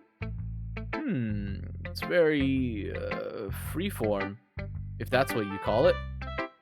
Sorry, it's not really the right person to... not really the right person to ask for feedback. It's okay. Yeah, that's kind of style has gotten pretty popular nowadays. That's it. A lot of poems have been putting emphasis on timing between words and lines. When performed out loud, it can be really powerful. What was the inspiration behind this one? Oops, I corrected you out of nowhere. I do that sometimes. Don't worry, you're not the only one where I'm doing. Wait, what?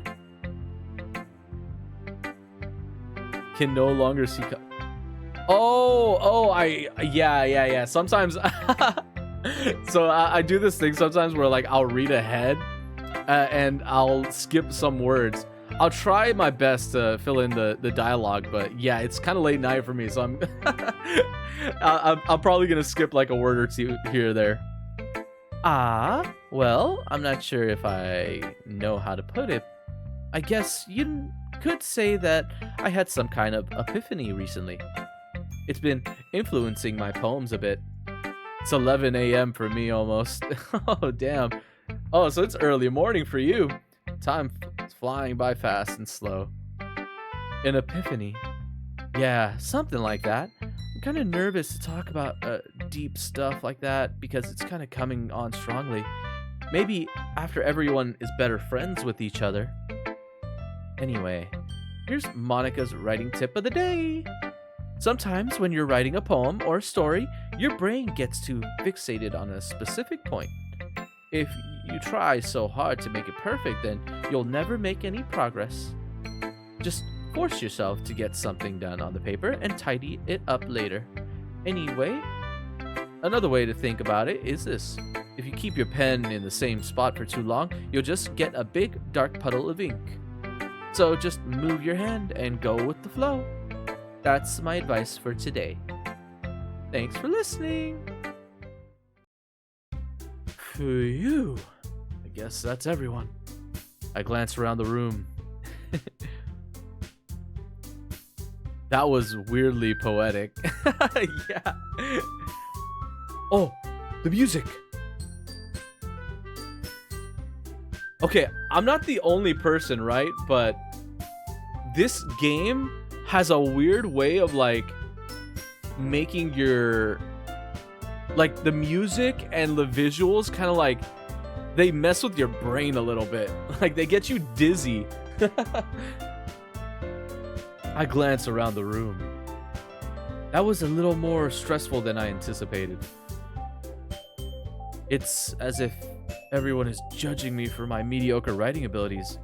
Even if they're just being nice, there's no way my poem can stand up to theirs. This is a literature club, after all. I sigh. I guess that's what I ended up getting myself into. Across the room, Monica is writing something in her notebook. My eyes land on Yuri and Natsuki. I gingerly exchange sheets of paper, sharing their respective poems. As they read in tandem, I watch each of their expressions change. Natsuki's eyes furrow in frustration. Meanwhile, Yuri smiles sadly. What's with this language? Eh? Did you say something? Oh, it's nothing.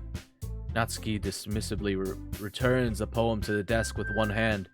I guess you could say it's fancy. Thanks. Yours is cute. Cute. Did you completely miss the symbolism or something? It's clearly about the feeling of giving up. How can that be cute? I know that. I just meant the language, I guess. I was trying to say something nice. Huh? You mean you have to try that hard to come up with something nice to say? Thanks, but I really didn't come out nice. But it really didn't come out nice at all. Well, I do have a couple suggestions. If I was looking for suggestions, I would have asked someone who actually liked it. Which people did, by the way. Monica, I liked it. And Baka did too. So based on that, I'll gladly give you some suggestion of my own. First of all, excuse me, I appreciate the offer, but I've spent a long time establishing my writing style. I don't expect it to change anytime soon, unless of course I come across something particularly inspiring. Okay, I thought real quick that I'm schizophrenic and mentally insane, but you didn't have glasses on before. I just checked. Yeah, no. Yeah, no, my bad. It's that late night right now. It helps for reading a bit. I didn't expect to change anytime soon, unless, of course, I come across something particularly inspiring. Which I haven't yet. And Baka liked my poem too, you know. He even told me he was impressed by it. Those glasses just spawned. Yeah, I always keep them right by my monitor in case I need to pull them up. Natsuki suddenly stands up. I have prescription, but it's very, very low prescription. It's not enough that it warrants me to like require to read them, but like since I stare at like a monitor for like long periods of time, it helps kind of like uh lessen the blur that I experience when reading. Especially when I'm reading like a book or like a physical book. If the lettering's too small, sometimes I'll get headaches or like I'll have a hard time reading unless I have the glasses on. Oh, I didn't realize you were so invested in trying to impress our new member, Yuri. Huh? It's that's not what I. Uh, you, you're just. Yuri stands up as well. Maybe you're just jealous that Baka appreciates my advice more than he appreciated yours. How do you know he didn't appreciate my advice more? Are you that full of yourself? I. No, if I was full of myself, I would deliberately go out of my way to make everything I do overly cutesy. Well, you know what? I wasn't the one whose boobs magically grew a size bigger as soon as Baka started showing up. Natsuki! Natsuki, that's a little. That doesn't involve. This doesn't involve you. Taking out your own insecurities on others, that's like. Like that. You really act as young as you look, Natsuki. Me? Look who's talking, you wannabe edgy bitch. Edgy? Sorry that my lifestyle is too much for anyone of your mental age to comprehend. See? Just saying that proves my point. Most people learn to get over themselves after they graduate middle school, you know. If you want to prove anything, then stop harassing others with your sickening attitude. You think you can counterbalance your toxic personality just by dressing and acting cute?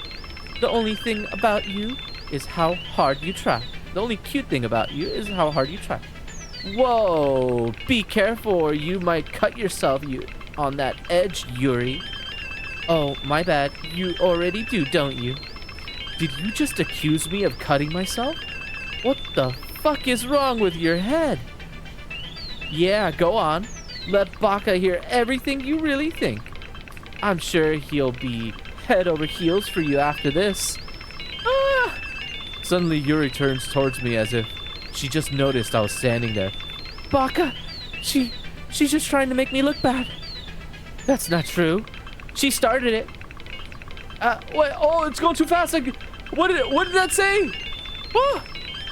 You edgy bitch is crazy. Oh no, who do I choose? Who do I choose? Where's my quarter? Flip a quarter, flip a quarter. Okay, here we go. Heads or tails, heads or tails.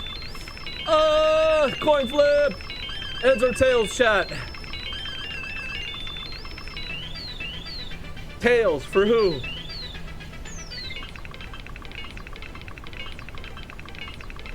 Natsuki. What does it say? What does it say? It's tails! Oh, Natsuki. Natsuki. Wait, whoa, what's going Ah! Monica, what is going on? Holy shit. I just broke the game. Boop. Hello? Wait, what do I do? Whoa! Dot, dot, dot. Hey, Baka. Why don't we step outside for a little bit? Okay? Oh, shit. Oh, shit. Jump scare. Sorry about that. They really shouldn't have tried to get you involved. It's probably better for us to stay out of this. We'll go back inside once we're done yelling. Once they're done yelling. Oh, haha, some president I am, right? I can't even confront my own club members properly. I just wish I was able to be a little more assertive sometimes, but I never have it in me to put my foot down against others. You understand, right? Anyway, if this makes you want to spend less time with the others, then that's fine. I'll be happy to spend time with you instead. Suddenly, Natsuki runs out of the classroom. Oh, she's crying. Quickly runs away. Oh dear. Well, looks like they're done. Damn. I didn't mean it. I didn't mean it. I didn't mean it. Yuri's rocking back and forth in her desk with her palm on her forehead. Yuri? I didn't mean it. I I believe you. I have no idea what Yuri might have said to Natsuki. Or did. Baka, please don't hate me. Please. I'm not like this. There's something wrong with me today. It's fine, Yuri. We know you didn't mean it. Besides, I'm sure Natsuki will forget about it by tomorrow. Completely. Anyways, the meeting is over, so you can go home now if you want. Oh, Yuri looks at me like she wants to say something, but she keeps glancing at Monica. You can go first, Monica. I'd like to stay a little bit longer. Oh, she's making a move. I'm the president, so I should be the last one out. I'll wait for you to be done. Oh, well, I'm vice president, so please let me take that responsibility today. It kind of sounds like you don't want me around for something, Yuri. It's not that. It's not that. I didn't get much of a chance to discuss my book with Baka. It would just be embarrassing with you listening. Ah, I guess I don't really have a choice, do I? I'm sorry for causing trouble. But I. Why? Whoa! What just happened? Oh, the fast 4 black line messages were just the normal ones from the MC main character, where he says he knows shit about writing and why they're getting him involved and shit. Oh, yes, I checked that because you asked. Yo, thank you. Yeah, that went by so fast. Oh man, English isn't my main language. Oh no shit. What's your main language, if you don't mind me asking? Okay, so this is a Natsuki run, so we gotta go with disoriented, calm, nimble, broken. Let's go with nimble. Okay, she like that. Laugh. Oh, what is that? German. I'm the German ambassador. Oh, cool. Hey, nice to meet you. I don't know too much German. What the fuck is that? Yeah, I know, right? Oh, let's try clicking on it. Wait. Cheeks, spinning, waterfall, landscape, extraordinary whistle, entropy, marriage, contamination, swimsuit. Wait. Did they get rid of Yuri? Why'd they get rid of Yuri? Oh no. Whistle? Sugar. Cute. Lipstick. Oh, wait. Oh, she's walking away every time I get something wrong, I think. I've never seen that before. Click it. What the hell? I can't. I guess every time I get something right, it starts moving it to the center, maybe. Rain cloud? Wait, what was that? I heard a noise. Papa? Rainbow, aura, sweet. Oh, maybe I have to do things for Yuri. Oh, it moved over a little bit. Okay. What happens if I choose something that's more Yuri related? Like, I think she liked sunsets or romance, passion. Giggle. Oh, I think I'm getting these wrong. Imagination. Oh, wait, that worked. Portrait. Love, email, vanilla, pout, hair, candy, hopeless, childhood. Oh, I think I was getting it wrong then. Journey, jumpy, disarray, doki doki, joy, scars, unrestrained, incongruent. Let's go scars. Oh, she didn't like that. Meager, shopping, horror, breathe, flee, strawberry, vivid, bouncy, pure, raindrop, anxiety, starscape. Oh, I got that one wrong, I think. Mouse, shiny, firefly, silly, fickle, frightening, tears, unrequited, shiny, judgment. Let's go with judgment.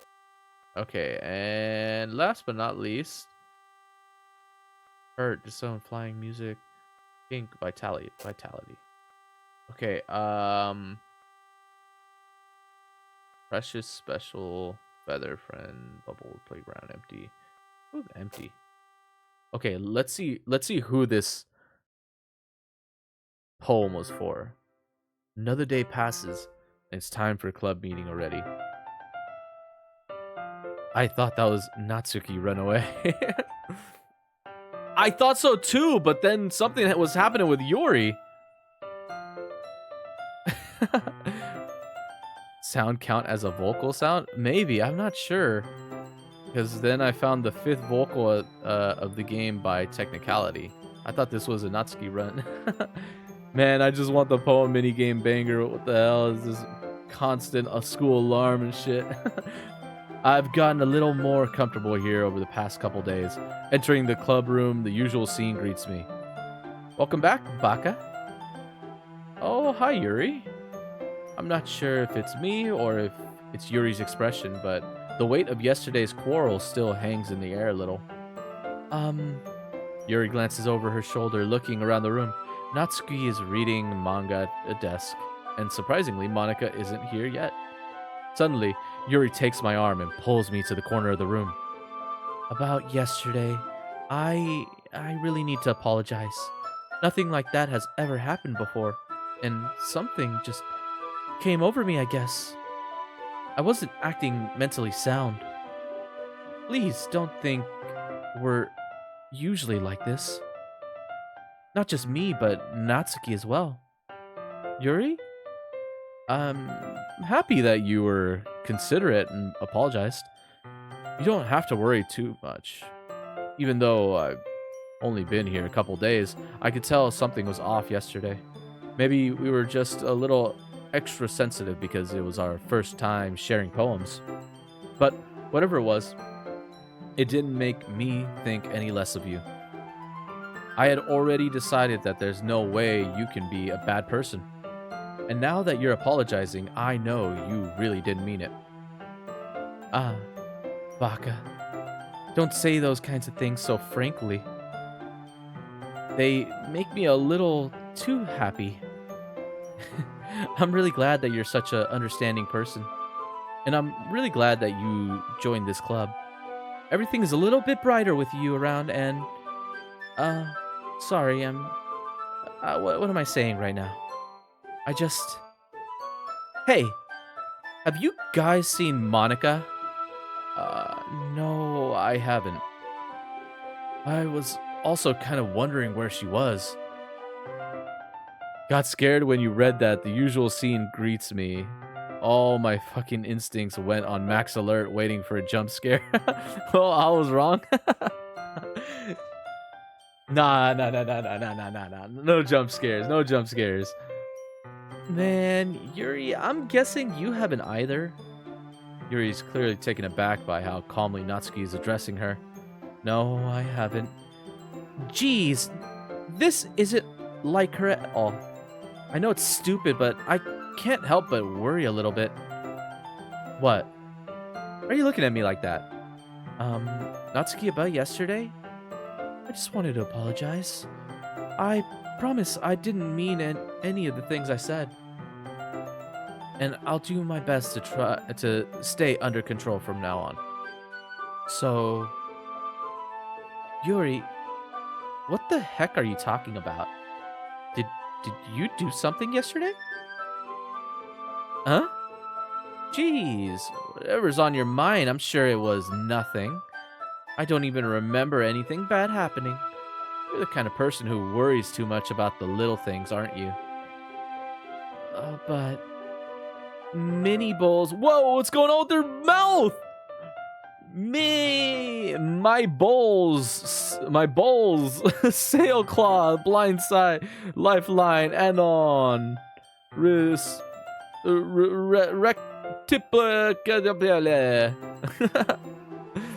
I'll accept your apology anyways, if it helps you feel better about it.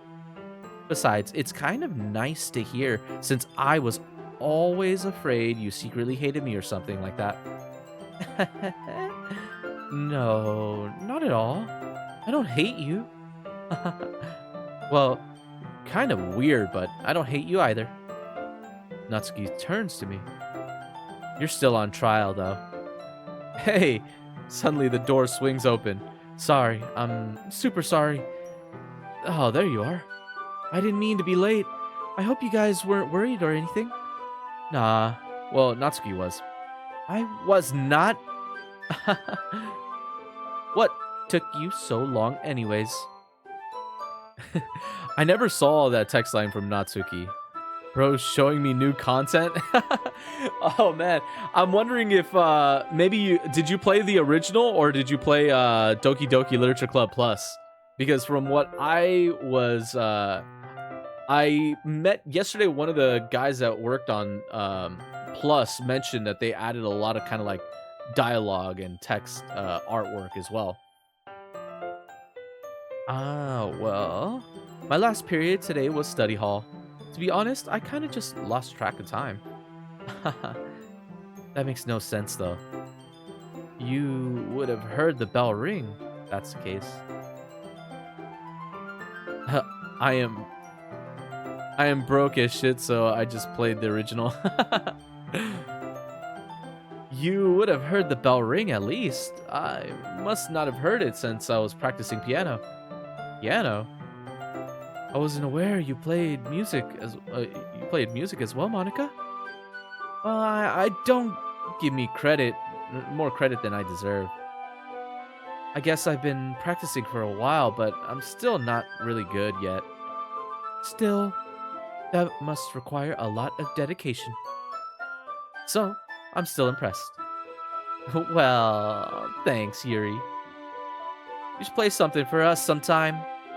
That's... Monica looks at me. Well, I'm working on writing a song, but it's not quite done yet. Maybe once I get a little bit better, I will. But sounds cool. I look forward to it. Is that so? In that case, I won't let you down, Baka. Monica smiles sweetly.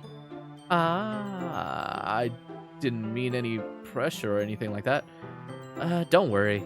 I was hoping that I could share it with you anyways. I guess that's why I've been practicing so much recently. I see. I'm not sure if Monica was referring to the whole club or just me. In that case, best of luck. Thanks. So I didn't miss anything, did I? No, not really. I chose not to bring up anything that the three of us talked about. Besides, Natsuki has already run off into the closet. Baka! Since your compliments put me in a good mood, I was wondering if you'd like to spend some time together today. I mean, in the club? I suppose so. I don't think I could say no to you. After all, you gave that book to me. Well, I guess I need to make sure Natsuki isn't waiting for me. After we finished reading yesterday, she's fine. She's reading over there, see? Don't think about her so much. She's used to being ignored. Come on, we're going over here. Whoa. Whoa! It just blacked out. What's the story about anyways? Well...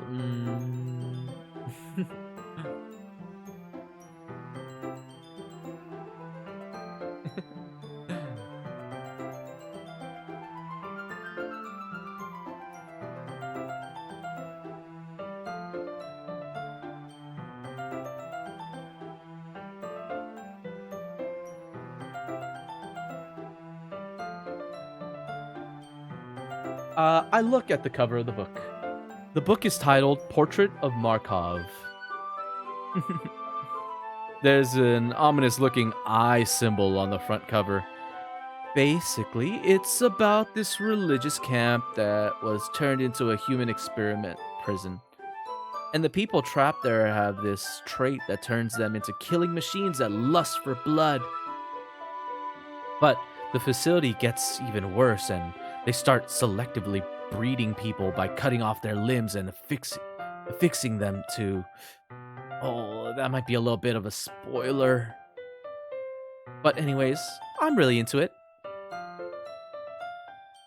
The book, I mean, not the things about limbs. That kind of. That's kind of dark, isn't it? Yuri made it sound like it was going to be a nice story, so that dark turn came out of nowhere.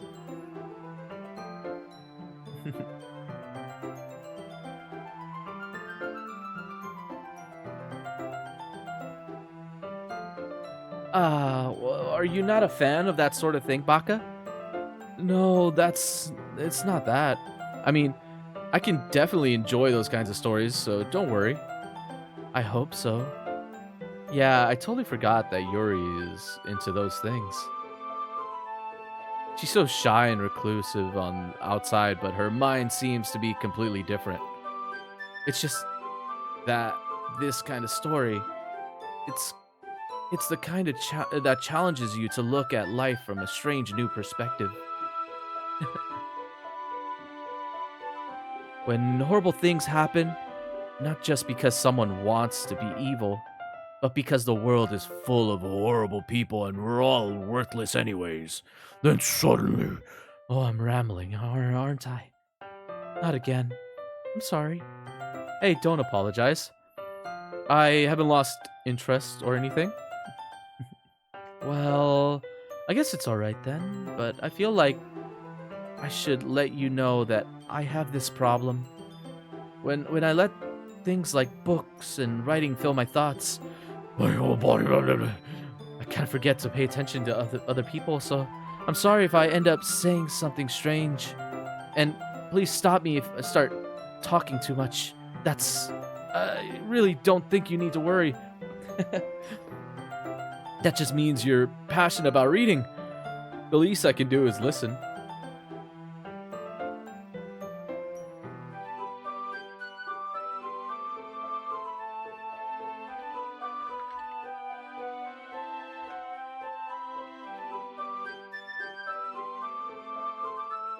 It's a literature club, after all.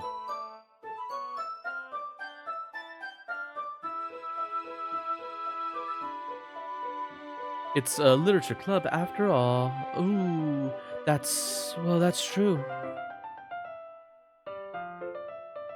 In fact, I might as well get started reading it, right? Yes! Whoa, what was that? I mean, you don't have to, but what are you saying?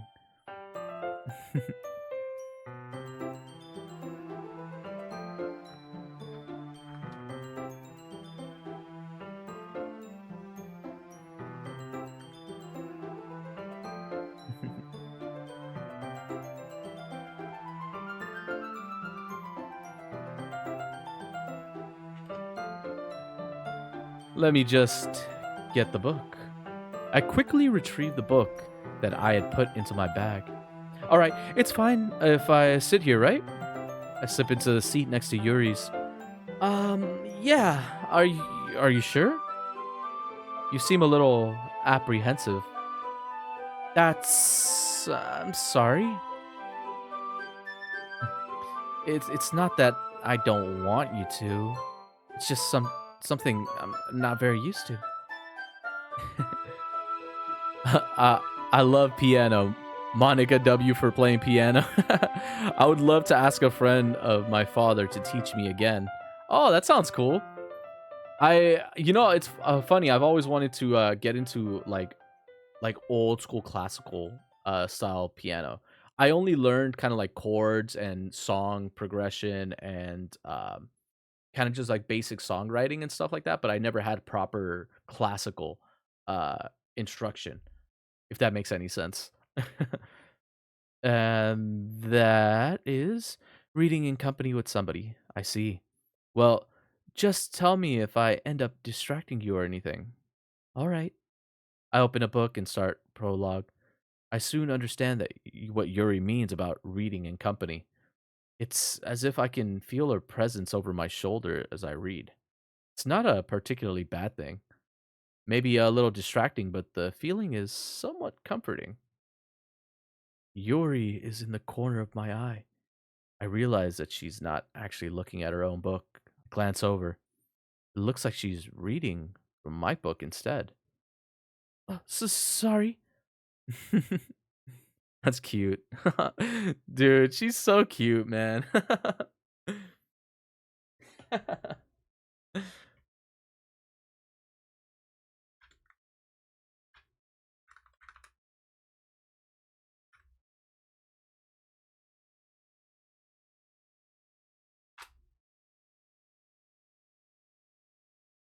Oh, that's sick.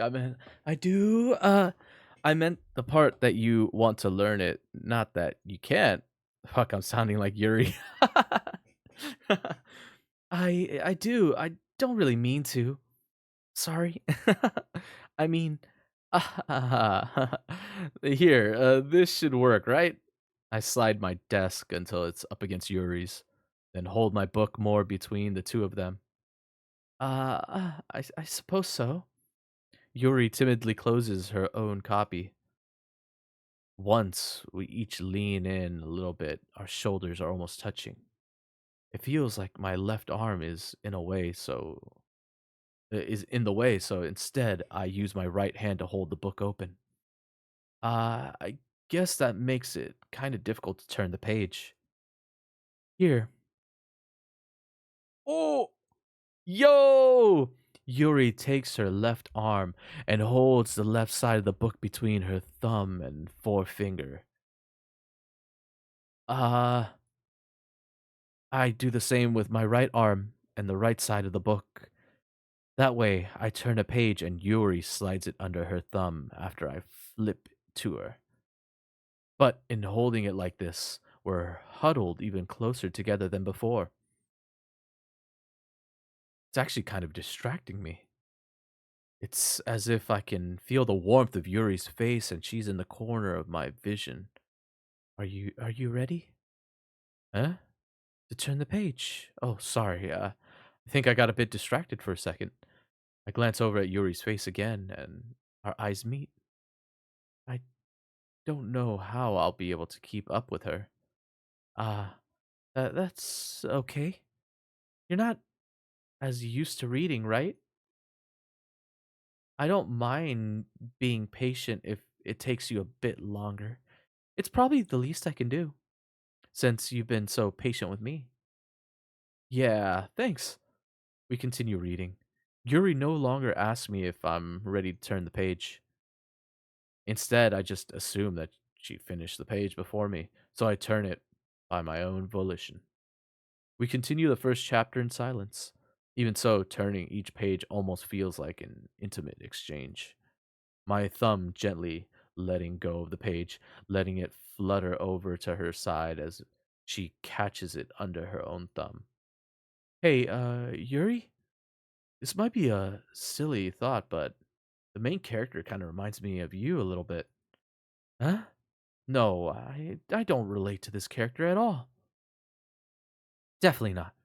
Really? I just think I was just thinking the way she second guesses things she says and all that. Yeah. That's what you were talking about. Sorry. I thought you meant something else about her. Something else? Never mind. We didn't even get that far yet. So I didn't know why that came into my head. Yuri, are you feeling all right? Huh? Yuri's been a little fidgety ever since we started reading. You can rest if you're feeling sick or something. Your breathing is a little. My breathing? Yuri puts her hands on her chest as if feeling her heartbeat. I I didn't even notice. Anyways, I'm fine. I just need some water. All right, don't push yourself. Yuri stands up and practically rushes out of the classroom. What on earth was that about? Baka? Did something just happen now? Eh? I have no idea. Yuri was acting a little strange, I guess. So you don't know anything? Sorry, I can't say I do. Are you worried about her? No, not really. What kind of bitchless guy is this MC if a paper switch is an intimate exchange for him? uh, you know what? You know what? This is MC behavior to a T, okay? It's MC behavior. Because W president doesn't care about her members. I was just making sure that you didn't do anything to her. No, nothing. Don't worry, I believe you, silly. Yuri just does this sometimes, so it's nothing alarming. All right, if you say so. Anyways, why don't we start with sharing our poems with each other? Huh? Shouldn't we wait for Yuri? Well, she might be a while, so I just figured we'd get started without her. Is that okay? Yeah, I was just asking. I stand up. I make a mental note of where I left off in the book, then slip it back into my bag. Who should I show my poem to first? Oh, Natsuki's gonna hate this poem. She's gonna talk so much shit about it. W President 2 doesn't wait for all the members even if they are not feeling fine. Hey, time is money. Time is money. Well, it's not terrible. It's pretty disappointing after your last one. Then again, if this one was as good as your last one, I would be completely pissed. Well, I guess I wanted to try something a little different this time. Fair enough, you're still new to this, so I wouldn't expect you to find your style right away. I mean, everyone in the club writes really differently from each other. Maybe you'll find a little influence from all of us. For instance, I noticed that you were spending some time with Yuri today. Not that I care who you spend your time with. After all, I was taught never to expect anything from anyone. So it's not like I was waiting for you or anything. Still, you should at least look over my poem. You'll probably be able to learn something from it. Whoa, what is this?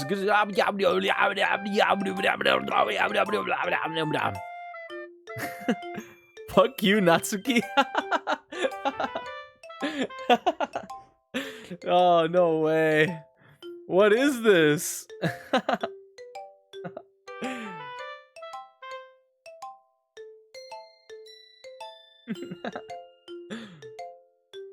You dumb fuck, Natsuki. Baka! Why didn't you come read with me today? I was waiting for you. I was waiting for you a long time. It was the only thing I had to look forward to today. Why did you ruin it? Do you like Yuri more?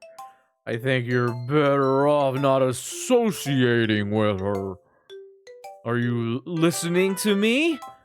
Yuri is a sick freak. That should be obvious by now. So just play with me instead, okay? You don't hate me, Baka, do you? Do you hate me? Do you want to make me go home crying? The club is the only place I feel safe. Don't ruin that for me. Don't ruin it. Please. Just stop talking to Yuri. Play with me instead. That's all I have. Play with me. Play with me. That's... Oh! Wait, what?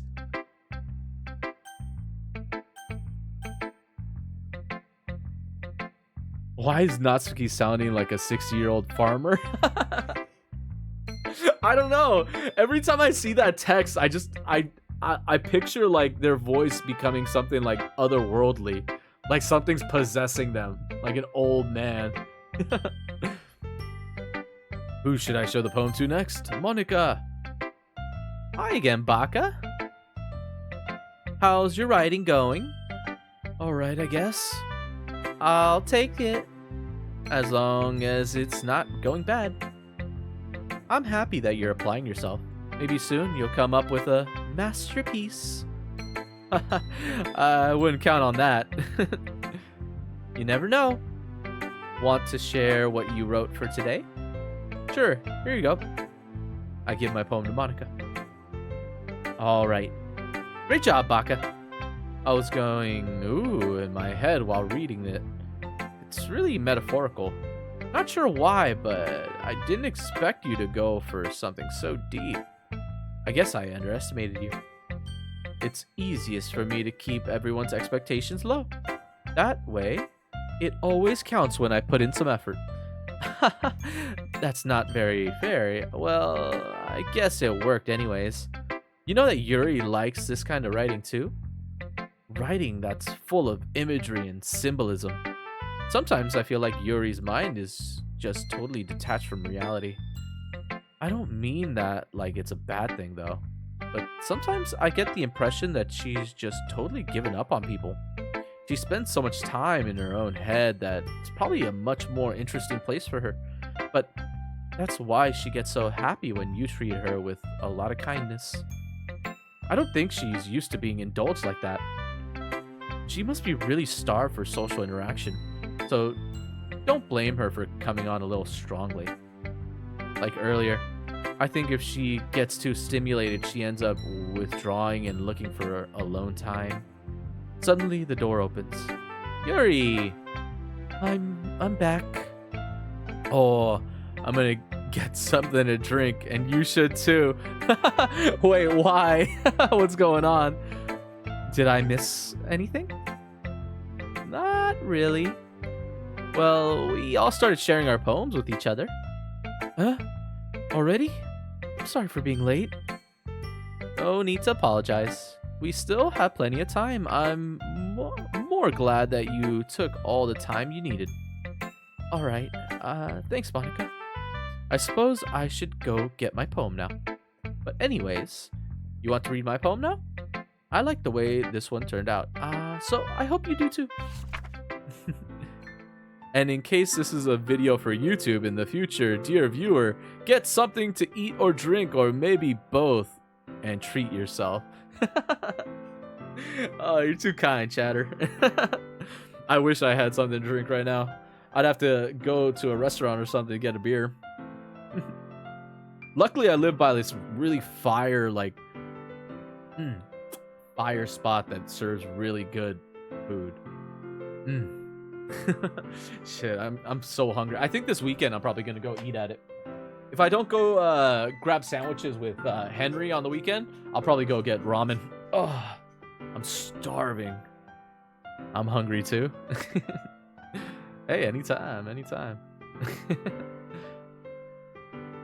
Who the hell is Henry? Oh, my bad. He's one of the friends from the FNAF floor. No. Five Nights at Freddy? No. Although I've never played Five Nights at Freddy. Is it actually fun? Henry Stickmin.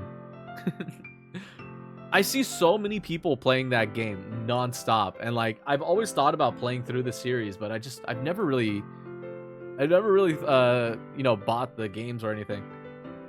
The colors, they won't bright, beatful colors flat. Oh, there's letters missing. Wait. Bright beast. Oh, bright beast. So S full L S L O S L O O I A. Wait, what is this spelling?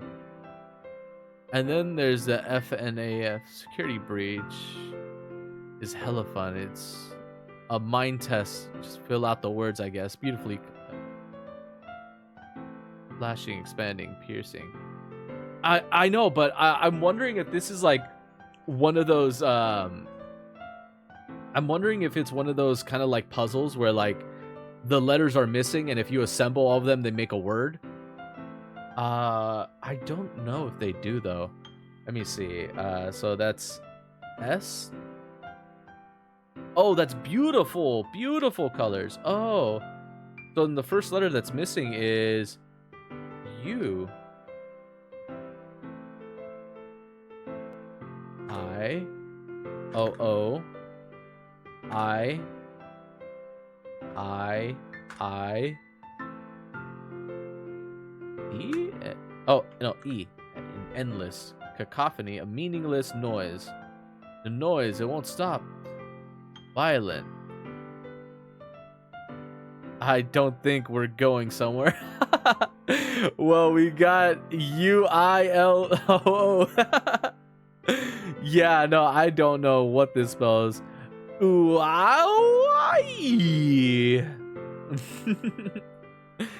right, I think I'm cooking too hard here. Okay, so this is the exact same poem, just missing letters. Sorry, I know it's kind of abstract. I'm just trying to, well, never mind.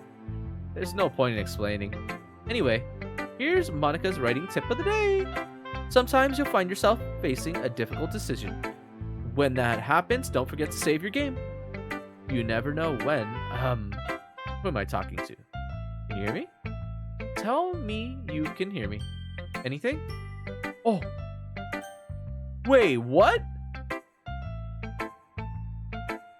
That was Abstract's father, yes.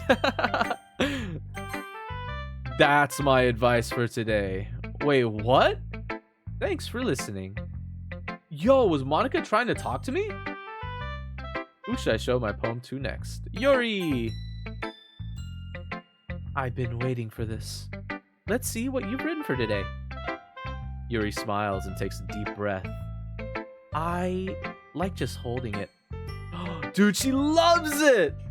I mean, the poem turned out good. It's, well, there are some things that you could work on, but that doesn't really matter. It feels like anything written by you is a treasure. That came out a little awkward.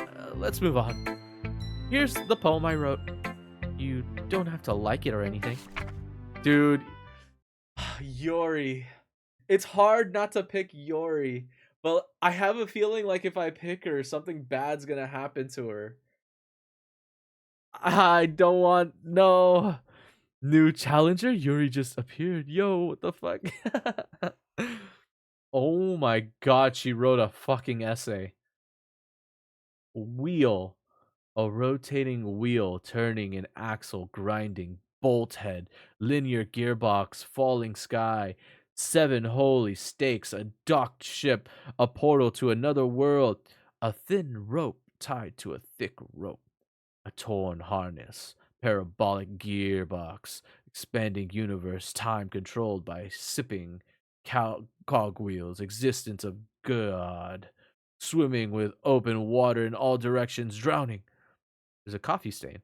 A prayer written in blood. Or is that a blood stain? A prayer written in time devouring snakes with human eyes. A thread connecting all living human eyes. A kaleidoscope of holy stakes. Exponential gearbox. A sky of exploding stars. God disproving the existence of God. A wheel rotating in 6 dimensions. 40 gears and a ticking clock. A clock that ticks 1 second for every rotation of the planet. A clock that ticks 40 times every time it ticks every second time. A bolt head of holy stakes tied to the existence of a docked ship to another world. The kaleidoscope of blood written in clocks.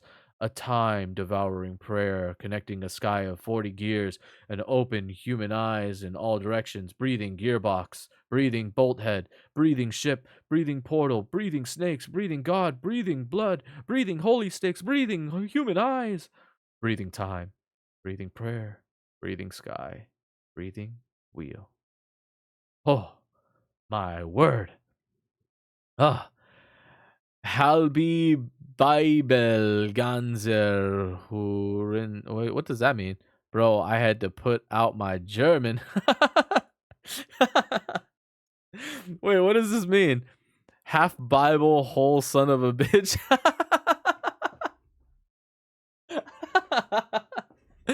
Yo. Dude, holy shit, this was an essay. It doesn't really matter what it's about. My mind has been a little hyperactive lately, so I had to take it out on your pen. My pen? Pen fell out of your back pocket yesterday, so I took it home for safekeeping, and I just really like the way that it writes. So I wrote this poem with it. And now you're touching it. I'm okay. What did I just I can we pretend this conversation never happened. We can keep the poem though. Okay, you have unlocked a special poem. Would you like to read it? Oh, a joke. It's a joke. A man walked into a club. In the club, there was a girl who liked him very much. They spent some time together, and then she liked him even more. One day, the girl realized she was in love with him. Before disaster could happen, a third party intervened with her programming. Suddenly, the girl hated herself for being in love. This contradiction caused the script to derail. The universe started to collapse, but she killed herself just in time. What? No! That's what happened to Sayori? Okay, everyone. A joke? That's my middle name. Just the fuck up.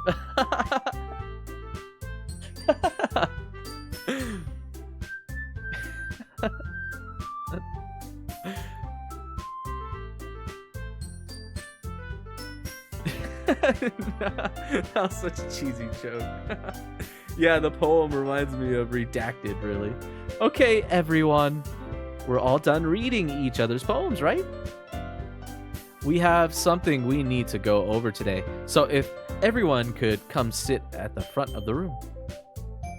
Is this about the festival? Well, sort of. Do we really have to do something for the festival? Oh, they're making me choose the festival thing already? It's not like we can put together anything good in just a few days. We'll just end up embarrassing ourselves instead of getting any new members. That's a concern of mine as well. I don't really do well with last-minute preparations. Don't worry so much. We're going to keep it simple, okay? Look, I know everyone's been a little more lively ever since Baka joined, and we've started with some club activities. But this isn't the time for us to become complacent. We still only have 4 members, and the festival is our only real chance to find more, you know. That's so great what's so great about getting new members anyways? We already have enough to be considered an official club. More members will just mean everything gets noisier and more difficult to manage. Natsuki, I don't think you're looking at it the right way at all. Don't you want to share your passion with as many people as you can? To inspire them to find the same feelings that brought you here in the first place? The Literature Club should be a place where people can express themselves like they can't do anywhere else. It should be a place so intimate that you never want to leave.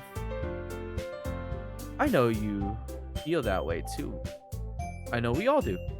That's why we should work hard and put something together for the festival, even if it's something small. Right, Baka? Come on. Can't take advantage of Baka to agree with you just because he doesn't know how to say no to anything. Look, Monica, do you really think any of us here joined the club with other people in mind? Yori never even talked until Baka joined. As for me, I just liked it better here than I do at home. And Baka isn't even passionate about literature in the first place. And that's everyone. Sorry, but you're really the only one who's so interested in finding new members. The rest of us are fine like this. I know you're president and all, but you should really consider our opinions for once. Monica's clearly taken aback by Natsuki's words.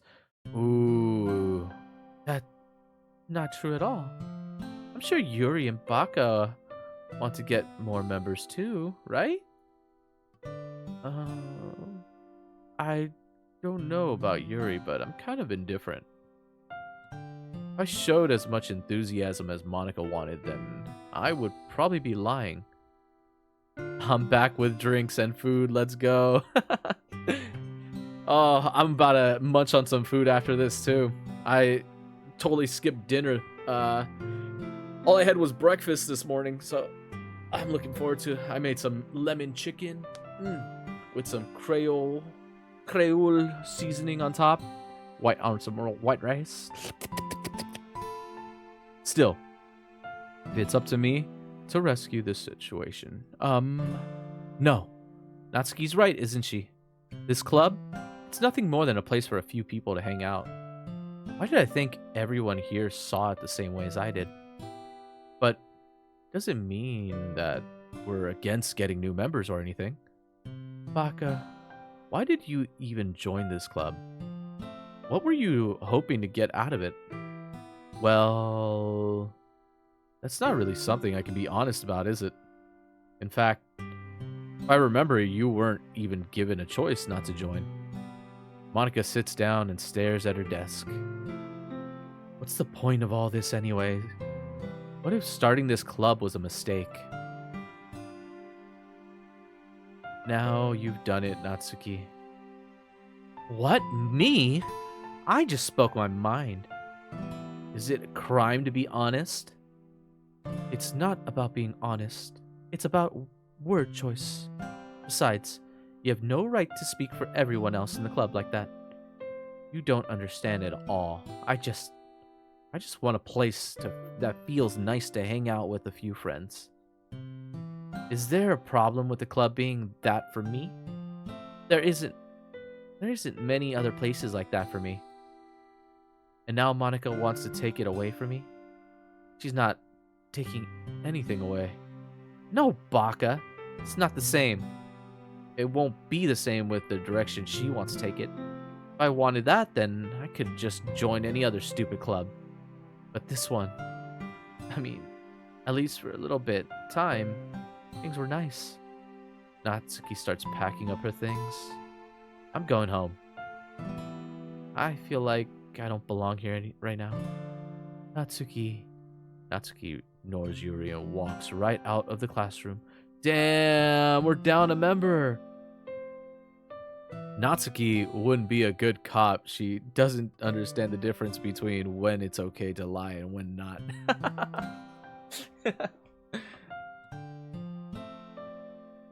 This is bad. I don't know what to do. Well, you have an opinion on the festival? I don't know. Kind of indifferent, I guess. Who cares about that obnoxious brat? I mean, I like how nice and quiet the club is right now. And I'm just happy with you here. But still, I'm the vice president. Not right for me to ignore my responsibilities like that. Nobody would cry if she killed herself. Oh, dude, that is harsh. I should do my best to consider everyone's perspective and make the decision that's right for the club. But what about you, Baka? What do you want to get out of this club? Yuri repeats the same question as Monica. I decide giving an indirect answer is better than nothing. I think the most important thing is for everyone to get along, and for the club to provide something that you can't get anywhere else. I don't think it's about how many members, but rather the quality of each member. That's what will end up making the literature club a special place. I see. I really agree with you. Each member contributes their own qualities in a special way. With each change in member, the identity of the club as a whole will change too. I don't think that's necessarily a bad thing. Stepping out of your comfort zone once in a while. So, if you would like to help Monica with the festival, then I'm on your side as well. Alright? Well, maybe we can all talk to Natsuki tomorrow? I like how you still laugh at my messages, even though I'm sometimes dead serious. Takes off the weight of the situation, I guess. So it's cool. Wait, what? Natsuki. Oh, wait, what? Wait, is that a spoiler? Yuri nods. Hey, Yuri. I know things were a little awkward yesterday, but I feel like you deserve to know that I still think you're a wonderful vice president and also a wonderful friend. Monica, I want to do everything. I want to do everything I can to make this the best club ever. Okay? Me too. Yeah. Let's all go home for today. We'll talk about the festival tomorrow. Okay. I look forward to it. Shall we go, Baka? Please don't take this the wrong way, but I'm going to chat a little bit with Baka before we leave.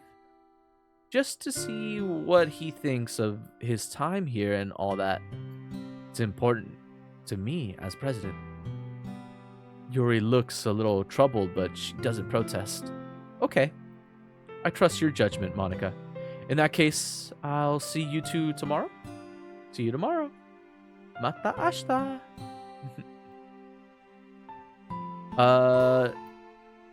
What? No, not anything I said spoiled the game story. Maybe I accidentally spoke about character lore, but nothing about the game story especially. Whoa. Monica waves as Yuri exits the classroom. Phew. Things have been a bit hectic lately, haven't they? Baka, I just want to make sure you're enjoying your time at the club. I would really hate to see you unhappy. I feel kind of like I'm responsible for that as president. And I really do care about you, you know. I don't like seeing the other girls giving you a hard time with how mean Natsuki is and everything, and Yuri being a little bit, you know. Sometimes it feels like you and I are the only real people here. Oh, she commented on. You know what I mean? But it's weird because in all the time you've been here, we've hardly gotten to spend any time together. I mean, I guess it's technically only been a couple days. Sorry, I didn't mean to say something weird. There are just some things I've been hoping to talk about with you. Oh, this is going to be a serious conversation, isn't it? Oh, shit. What's about to happen right now? Things I know only you could understand. No, stop it. Oh, and now we're in the poem. Holy moly. Oh. All right, I think I'm going to pick it up tomorrow from here. Holy moly. I'm going to go get some rest. It's 3 in the morning. I'm going to go eat a little bit of food, get some rest, wake up early in the morning to go hit up the gym. And then I'll be back probably late afternoonish. We're probably going to be playing with the boys a little bit, playing some spooky games. We'll see. Heads up, though. This week is going to be a pretty exciting week. We're going to be doing a drunk stream on Friday with the boys. It's going to be their day off. So, we all decided that everybody is going to get massively fucked up that day. We're going to be doing a ton of games. We're going to be doing a lot of drinking challenges. And it's going to be the first time. I'm trying to see how I can do this. I'm not sure if I'm going to be able to or not yet. But I think while we're doing the drunk challenge, we might also do a charity thing for it as well. So if you do want to stop by, donate a little bit, I'm going to try and figure out how I can set up a donation link properly. And just kind of like have that on the side while we're just like having fun playing games and getting really fucked up. But yeah, it's going to be a wild night because this is the first time that all the boys have had Friday off in a long time. So we have Friday and Saturday. So we're going to be getting really bonkers sauced. Yo, what's up? Hey, how's it going, Atomic? Don't forget to save your game. Yeah, ain't no way I just got here. Yo, this song is so fucking banger. Is this going to be a YouTube video in the future? Yes, it is. I will be uploading this onto the YouTube soon. If you want to check that out, there should be links down below in the bio for the Twitch down here. You just click on the little YouTube sign, it'll take you to my YouTube channel. There should be I think the storytime quickies on there. So if you want my VODs channel though, I can post that up here. Yeah, because I think I have a separate page for my VODs that I started uploading a lot of stuff onto. So you'll see a lot of like older VODs on there. It's Stigma VODs. But if you guys want to check that out, here is the link to that.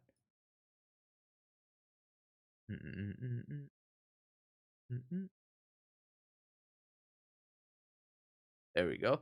I totally forgot. I haven't added this to the to my links yet either.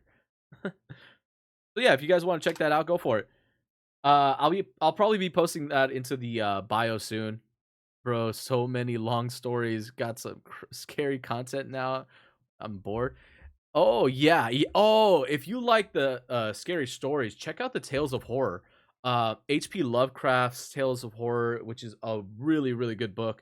A lot of really good scary stories in there. Oddly enough, a lot of Grimm's fairy tales, don't have happy endings. Um, so, sometimes you'll have characters that uh like pay for mishaps or doing things unethically and stuff like that. So it's really interesting to see.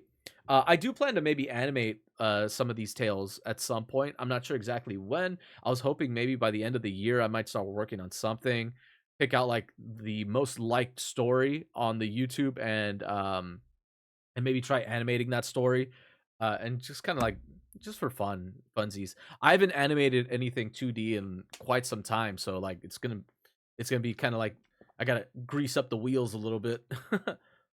Oh, that's sick animations.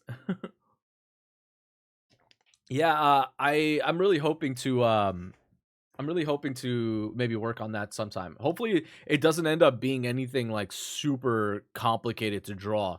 I really hope that like the Grimm's fairy tales that I pick is gonna end up being like a really simple one that I can just make really quickly, kind of thing. But we'll see. Even if it ends up being like a really complicated one, I'll take the concept of the story and try to shorten it up into like maybe like a 5 minute, maybe like 2 minute animation or something. But anyways, I hope you guys have a really good night. This was originally going to be a short one. I went a little bit longer for 3 hours to play a little bit of Doki Doki. I'll be back tomorrow though for sure. I'll be back. We're gonna finish up some of Doki Doki. I don't think we're gonna finish up Doki Doki entirely because I think there's like a couple more acts that we have to get through. But I'll try my best to get as far as I can within this week because we still have to get to Cyberpunk also. But look forward to this weekend. We got a lot of stuff planned out. Hope to see you guys all there. How long do you plan to play Doki for tomorrow? I'll probably play for a couple more hours. I'm probably gonna log in a little bit earlier, and I'll probably go until probably like three or four maybe. It's just it's tough to do some of these long nights, and then have to wake up in the morning to do my job. Uh, Cyberpunk 2077. I love that game. Yeah, I started it up like a couple weeks ago and I just haven't jumped back onto it. I took like a little bit of break from streaming to kind of get some stuff sorted out because I need money to pay my bills. So I need to kind of focus on kind of outside stuff and a lot of family matters and stuff like that. So as of right now, I have to go get my CPR certificate. So I have to work on that before March. I'll probably do that tomorrow. Maybe. We'll see how tired I am. All right. But I hope you guys have a wonderful night. I will see you guys all tomorrow. Good night. Don't let the bed bugs bite. And as always, don't stay a stranger. Bye. See you guys all tomorrow. Thank you for all the support, by the way. Thank you for all the follows today. You guys are amazing. We are almost to 90 followers right now. We are at 89.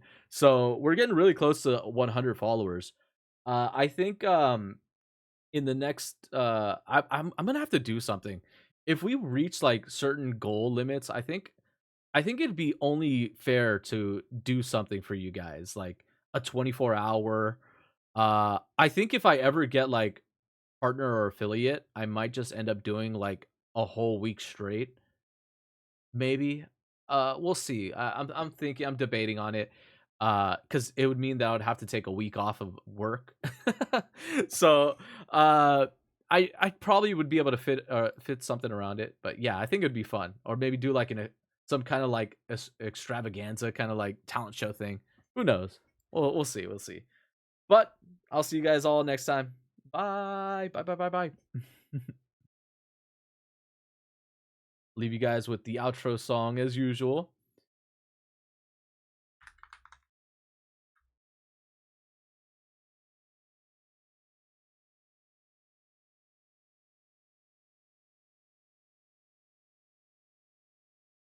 Oh, it's nice to hear your voice again. I've waited all day long. Even wrote a song. It's strange the way you make me feel. With just a word or two, I love to do the same for you. Bye.